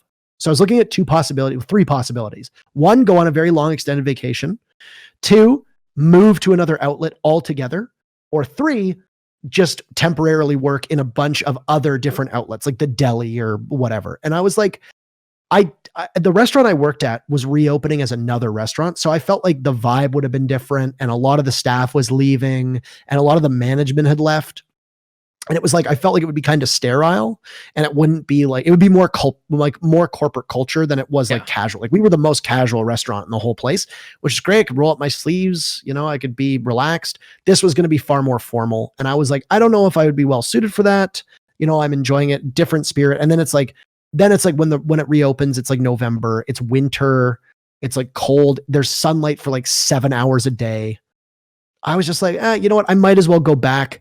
I'll reestablish roots. I'll see friends back home. A lot of the people I know had left. And I go back and I'm like, I'll go back to school. And I did like some online courses just while I was waiting to go back to school, which is what I should have done and a year earlier and did not do, much to the chagrin of my parents. And I decided that there was too many things going on for me to stick around. And I was like, it's a good time to go home. So you go home. What makes you re-enroll for, what is it, urban development? Yeah, urban and regional planning. I've always been fascinated by cities. I've always been fascinated by the communities that spring from them and things like transit and how walkable and accessible a city can be, the culture that comes with it at street level, the way that people live, the way that it impacts politics, the way that it impacts just every single facet of our daily life. The place in which we live matters more to our quality of life than I think anything else. And a lot of people don't really realize that. And I see a lot of suburban communities surrounding Toronto, and I think they are very problematic and could use some major changes. And I mean, even parts of Toronto are developed very poorly. And I was just like, I would love to be like a city builder. I've always loved Sim Cities. I've always loved city skylines, that kind of stuff. And I was like, I'd love to do this. And I said, you know, I'm tired of politics, but I can still be political through city planning. So let's do that. Mm-hmm.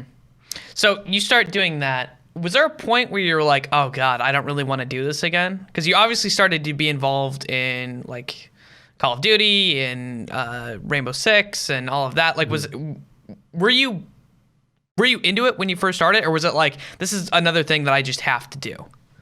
So my Call of Duty story is very strange. It was like 2009. I had just gotten a laptop. A bunch of my real life friends got Call of Duty. I used to play like Diablo and StarCraft, and I used to be decently. I've always been competitive.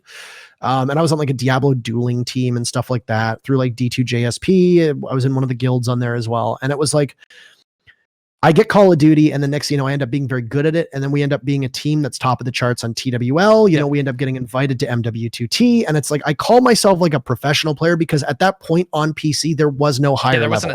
There wasn't a scene really, was there? No, there was none. Yeah. There was like game battles through MLG, which was a joke. Nobody cared about it.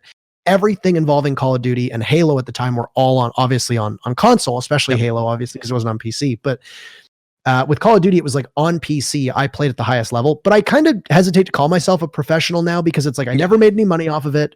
I mean, there was never really there was tournaments, but they were all online, and the victories were like, you'd win like a computer through like, or you'd win like parts through like Cooler Master or Corsair, some shit like that. Like you didn't really win anything of note. And it's like, there's only like 30,000 people who played. So kind of eased off, I guess, in calling myself a professional as I've gained more perspective. And I'm like, I don't need to, but I was always heavily invested in gaming. I had never intended to get into gaming though. Like gaming was a hobby. I built a computer because I like playing games. I have friends who play games. I grew up playing games. I was like, let's get back into this.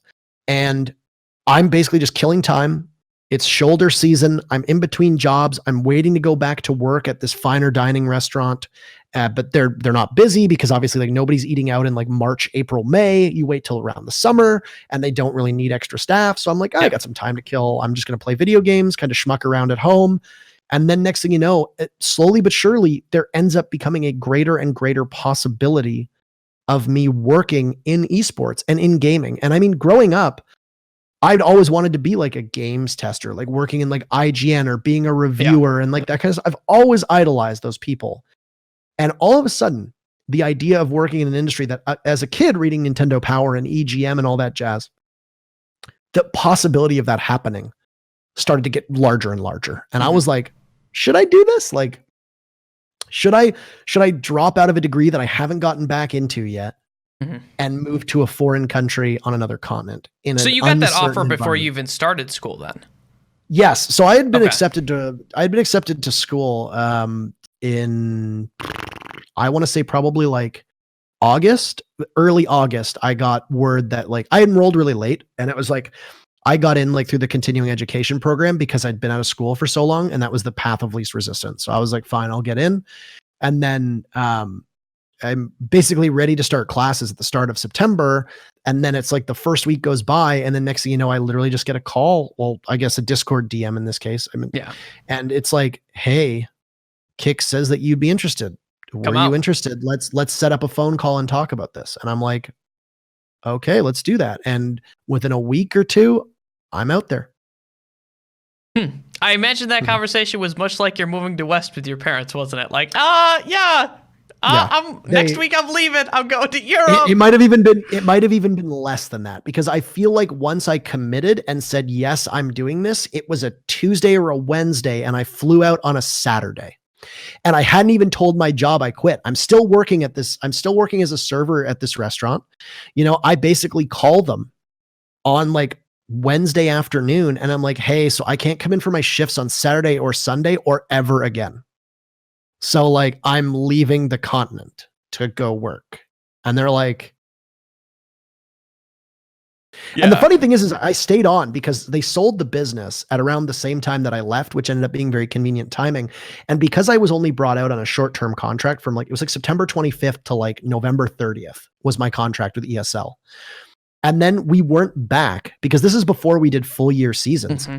We had like November 30th until like March off.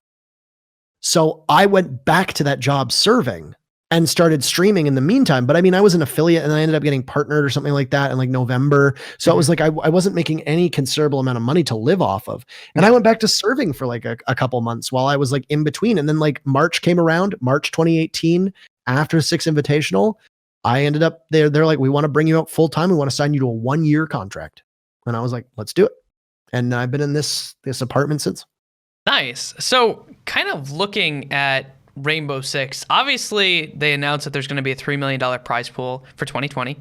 If I got that right, I hope I did. Yeah, which apparently was there's some consternation as to whether that was supposed to be announced or not. So I mean, it's out there. It's out there now. Okay, well, it's out there now. But it's out there now. Did you ever imagine going from when you first started working with Rainbow Six to the fact that you'd have a $3 million prize pool? Like, that's got to be insane.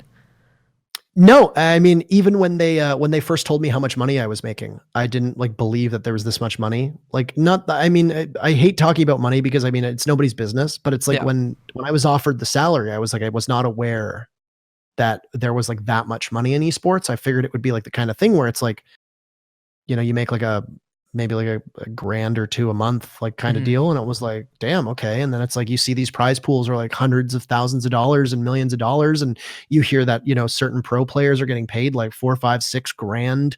And, you know, just to compete, not including prizes and stuff like that. And they're living in team facilities, and you're like, holy shit, there's a lot of money in this. But I mean, it shouldn't come as a surprise, because I mean, you're seeing now esports transitioning over from like where it's just genuine enthusiasm for a game and there's an organic competitive scene, to developers now realizing that esports is just simply another vehicle for marketing their game.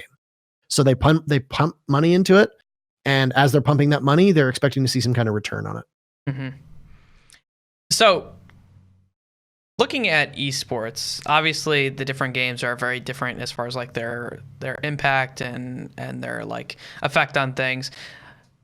Do you worry about esports as kind of like an entity in itself? Like, especially like I'm going to use Overwatch because it's easier. It's like the easy thing to pick on. Okay. Okay. Do you know what is easy? CWL is also pretty fucking easy to pick on right now because they haven't even announced who's broadcasting. As of filming, we are a day and a half away from CWL. Yeah. Or CDL, or because it's called CDL now, right? It's like COD. Oh, is it? Did they change it? CWL, CDL, something like that. It's a COD League or something like that. Can't remember the official. I don't watch COD. I don't really care what it's called. But we are a day away from them, like supposedly starting. Yep. Because the first event is tomorrow, and they still haven't said where to watch it, and they haven't announced all of the talent either. Yep. What the absolute fuck is going on with that? Like, how have they not announced it yet? That's crazy to me. Like, I don't pretend to speak for them, but it's like, for some particular reason, very much unfortunately for a company that I used to love, which is Blizzard. Unfortunately, both Overwatch and COD League have been like mired in difficulties and very bad press over the last little while. And I honestly don't know what's going on there. But anyway, sorry, continue. Yeah, so I was going to say, does it scare you working in esports? Because like that's a lot of, like, let's say Overwatch collapsed tomorrow. Okay, they had they did very good at getting investment. They did very good at getting a lot of people to buy into a system, which I think if that were to crumble, it would I think it would affect other esports too. Yeah, we'd be fucked. The whole ecosystem would be in even worse shape than it is now. It's a very significant concern for a lot of us. I had a conversation at DreamHack sometime last year, I want to say, or maybe the year before, when Overwatch was still very much in its infancy, the Overwatch League. And I was talking with a bunch of talent from CSGO, Rocket League, Quake, and basically the general consensus was Fortnite, it being as big as it was at the time, it's obviously flamed out a little bit. It's kind of flickered, but Overwatch League was like, it needs to succeed. It very much needs to succeed. It's extremely ambitious. It's by far and away, I would argue, probably the most ambitious esport that we see right now in terms of its structure and production. Yep. It's certainly got a lot of money involved in it. And if it collapsed, I don't think it's correct that it is a litmus test of esports as a whole, because I very much think that it was the wrong game to base that model around. Yep. But at the same time, I think from an investment standpoint at what is already a fledgling industry, of which most people don't understand, it would immediately put such a sour taste in people's mouths that they wouldn't bother to look into esports too much shortly thereafter. And that would cause reverberations through the entire esports scene. Yes. I think doing something like that with maybe like League of Legends or Dota or Counter-Strike would have made a lot more sense. Mm-hmm. The biggest problem with Overwatch League is the game. It's Overwatch. Yeah. It's a game that is extremely hard to watch. It's not particularly fun to play anymore. There have been significant issues with balancing, and Blizzard is, whether I hate to say it or not, is a company that caters towards casual players. If you want to have an esport, you need to balance around competitive level play.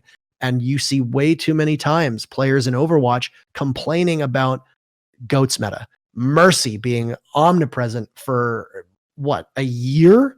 Yeah, basically being brain dead, and there being no skill ceiling to it. It's unfortunate, and I worry about what will happen with the Overwatch League. They've had a whole rash of bad press. They lost Semler, they lost Monty, they lost Doa, they lost Puckett, they lost Malik. Mm-hmm.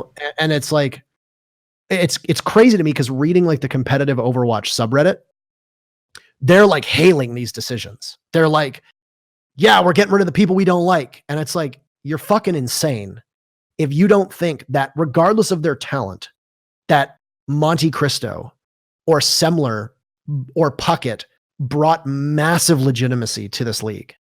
And sure, maybe you're getting fan favorites in place. I think most of the people that have gotten the job since then are not bad at what they do, but we're literally talking about some of the most iconic people in esports, period, who have been in the scene for decades combined. The fact that you're celebrating them leaving seems very tone deaf to me. And I kind of looked on as somebody who doesn't really follow Overwatch League that religiously, but still follows it enough. And is friends with people like Monty. I was looking at it being like, this is not giving me hope for next season. Yeah. Also, a clarification: Doa isn't gone, as far as anything that has been announced. You mentioned Down. At least I don't think so. So if he tweeted that he wouldn't be returning. Oh, did he? Shit. Well, I missed that. That's sad. He tweeted a couple days after Monty that he would not be returning, that he's decided to move on, that he's doing freelance life now. So, and Puckett was announced. Puckett was announced as master of ceremonies for NYXL. Who knows? They have not confirmed. There was a confirmation today that Hex and Jaws would be casting together. Jaws, of course, coming from EU Contenders to pair up with Hex, who was with Semler. There's been no official confirmation that Uber and Mr. X are back as of this video being recorded. The only duos that have been confirmed are Jake, ZP, Bren Sideshow, Hex, Jaws, and Wolf and Achilleos so far. Yeah. Oh, Zoe's confirmed too. And Zoe's doing the desk. Yeah. And so Custa's on as an analyst. Yeah. So kind of looking at you and this huge hulking entity that could eventually crumble. Do you worry that it's going to affect you in like your job placement? Because I know you mentioned like 2 years ago in an AMA, which is very hard to say, that you were looking to eventually get to like more broadcasting, that maybe not just doing Rainbow Six Siege, but kind of putting yourself out there, being involved in like the broadcast world in general, not necessarily specifically esports. Is this something that you're like, ooh, this is really terrifying? It could have huge consequences on your livelihood. I mean, I think it would be foolish to not look at contingency plans if this entire house of cards comes crashing down. You know, how thick are the cards and how well assembled are they is the question. But I think most people can argue that the foundation of esports right now is not as solid as we would like it to be. Certainly not as solid as, say, being a television news anchor or being an announcer for a traditional sport. So yeah, I mean, I've always loved the idea of maybe getting into like journalism or doing like radio or maybe even doing like news stuff or being a pundit or anything like that, or even just doing like side content. For me, it's like, I'm not actively looking. I'm very content. I think that the future of Rainbow Six is super bright. And I think from what I know, and obviously I can't really disclose, I don't think we have much of an issue to worry about over the next couple years. I've from everything that Ubisoft has said, they intend to keep this game alive for like, I think they said they want to hit 100 operators. So I don't doubt for a second that, Rainbow Six will continue to do well. Our viewership is growing. Our player base is growing. We are very much on the upswing in comparison to other esports. Obviously that could stop tomorrow.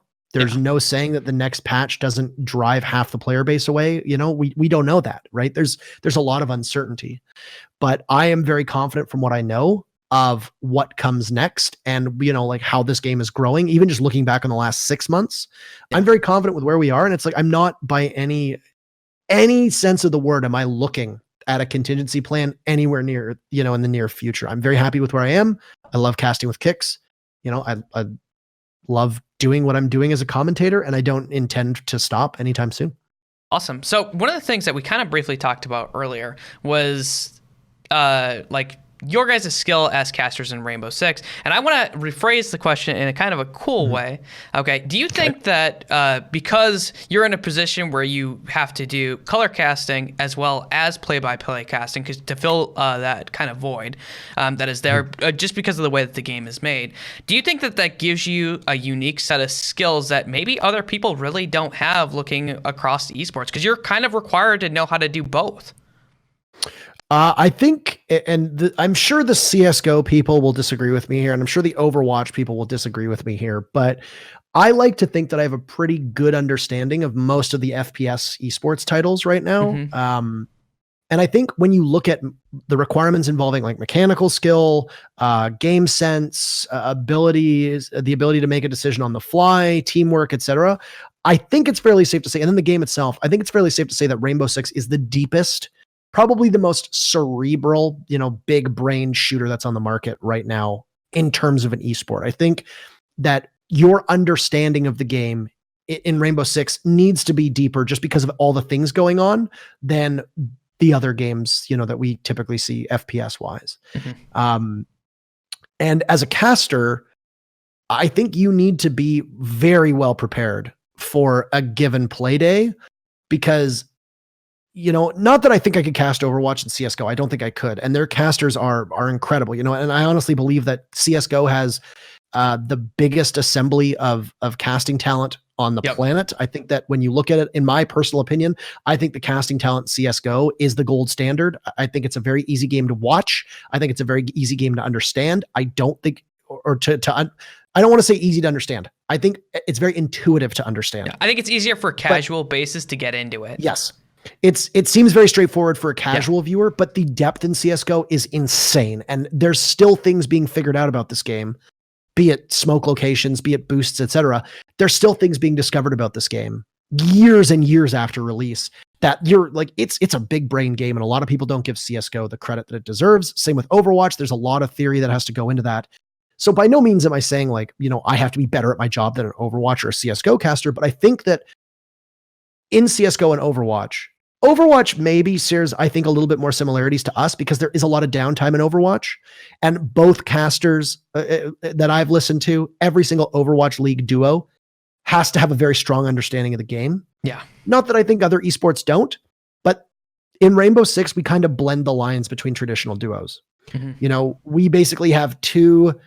I would say that if you're a good duo in Rainbow Six, usually you have basically two color commentators, and one of them is also good at play-by-play.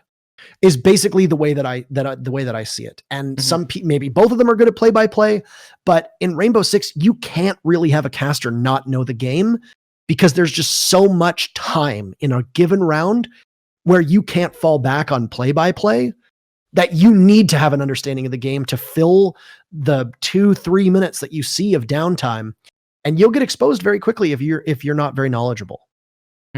I think that is true. Like even like picking the game up, it is probably one of the hardest games I've ever had to pick up and learn how to play. Like even start playing it. It's very intimidating. I won't lie. It's very intimidating. Kind of starting off, but I think that's kind of a good thing. So kind of looking at Rainbow Six, what do you think are what is one of the biggest things you think needs to either improve or change looking at Rainbow Six so it keeps seeing an accelerated growth for the future? Yeah. I think there needs to be some kind of introductory or tutorial system that's better than we have right now.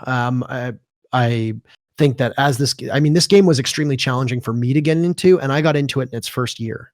Mm-hmm. That's crazy. And now, now we're in year 5 and it's like, holy hell. Like there's 3 times to 4 times as many operators. There's 4 times as many guns. People do different things. There's way more maps. Like, I think like a proper introductory / tutorial system would be really beneficial. Additionally, I think in terms of growth from an esports side of things, I think that we just need a better spectating system, be it a better HUD, be it a replay system, be it more spectator clients. Right now, we are literally hamstrung when it comes to spectating because we have one single spectator. That's it. It's one guy. Oh. Overwatch, you can go into a custom game and you got what, 10, 12 slots, something like that. Yeah, you can have 12 different people. I think they added more too, because there was an issue with that there wasn't enough spots. And we have one dude who does not have a mini map. He does not have a persistent top down. What you see on screen in Pro League, with the exception of live events, what you see on screen in Pro League, that's it. That's one dude having to guess who's doing what, who's where, etc. And I think it can make for a pretty disorienting viewership perspective because, you're switching around from time to time. And I think that we do the best with the system we have. But I've been very outspoken about the fact that I think that should be the next step to evolve the game.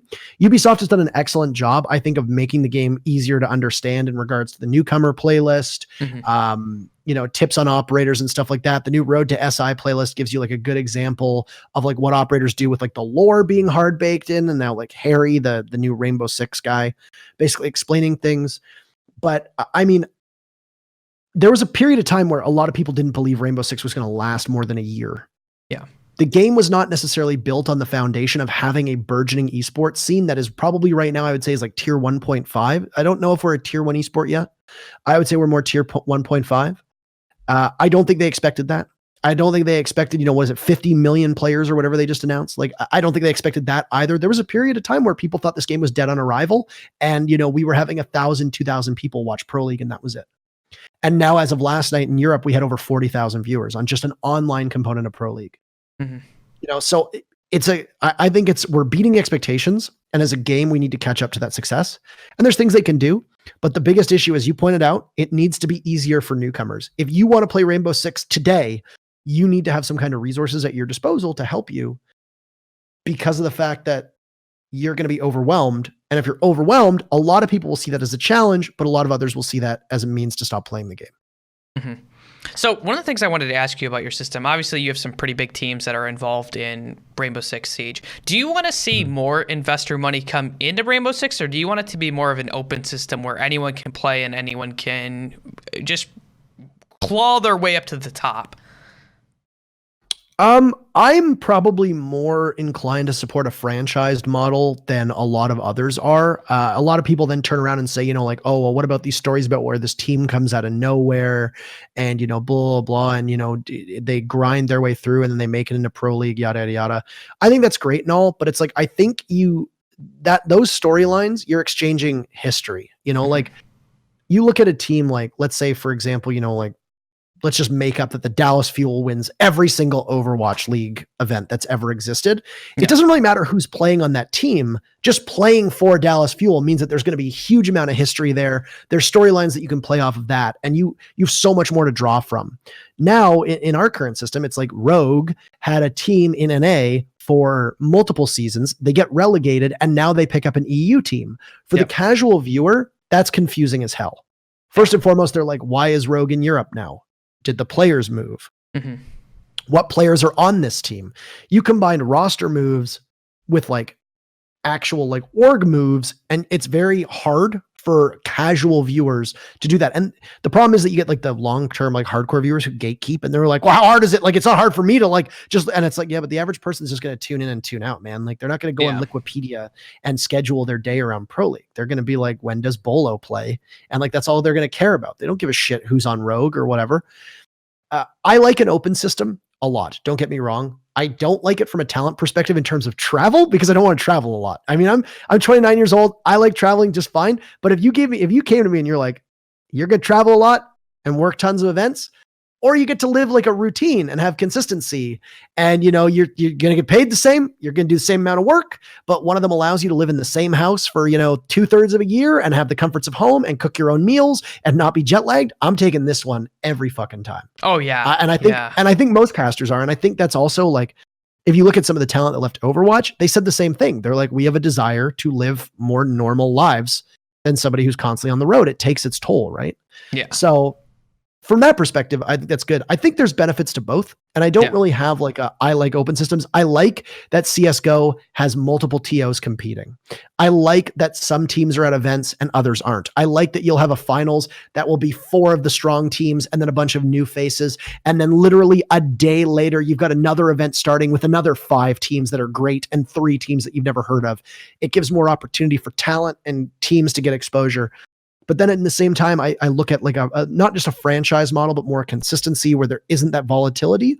And I think it's easier for viewers to understand. I think it's easier to contextualize a team's success, which makes my job easier to do. And I think the routine that comes with it makes for a better product, because I don't think you can argue the fact that Riot has all of their shit out of one studio allows them to do quality control. You're not going to have an event that catches fire in the first day because you're broadcasting out of the same studio that you do for, you know, 6 months of the year.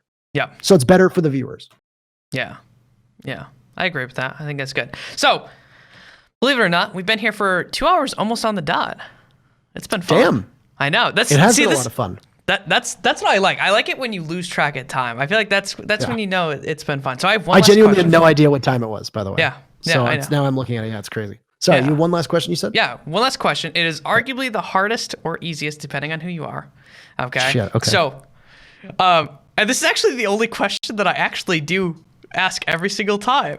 So, having had the experience being on the show, it's quite different. It's an experience. It's fun. If you could see anyone being on the show, the only criteria is they have to speak English because it's the only language I speak, and they have to be involved in either esports, streaming, YouTube, anything like that. They can be in front of the camera, behind the camera. They can be players. The sky is the limit. They just have to be involved in those 3 things to some degree. Who would you like to see on the show? And if you pick someone who I've had, I'll let you know. I mean, you sent me a pretty good list of the people you've had on the show, right? I sent you. I've had over 50 something guests. So.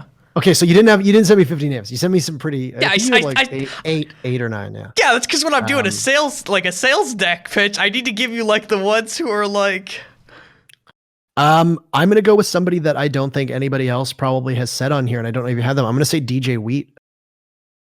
No one has, I don't think. I mean, I do know who he is. I think this guy is one of the OGs. I think probably one of the most skilled esports personalities and esports talents that's ever existed. He's seen it all. He's been through a huge swath of games and worked on some massive productions. And now his role through Twitch and the turbulence that I think Twitch has kind of seen over the last year or two. Unfortunately, I don't think he'd be able to be as candid because he's probably obviously he has a job, right? He might be signed to NDAs and what are the defamation clauses where you can't slander your company. But I would love to hear an exhaustive 2-hour long conversation with him about what it was like at the start. Because you already said Scoots, so Scoots was out of the question. I would have gone with that. But I think DJ Wheat would be. I would actually love to sit in and listen on that. Okay. Awesome. Thank you so much for being on the show. That was my last question. I really appreciate it. I had a lot of fun. Hopefully we have further conversations in the future because you're an amazing person to talk to. That being said, if you want any shout outs, now's your time to have them.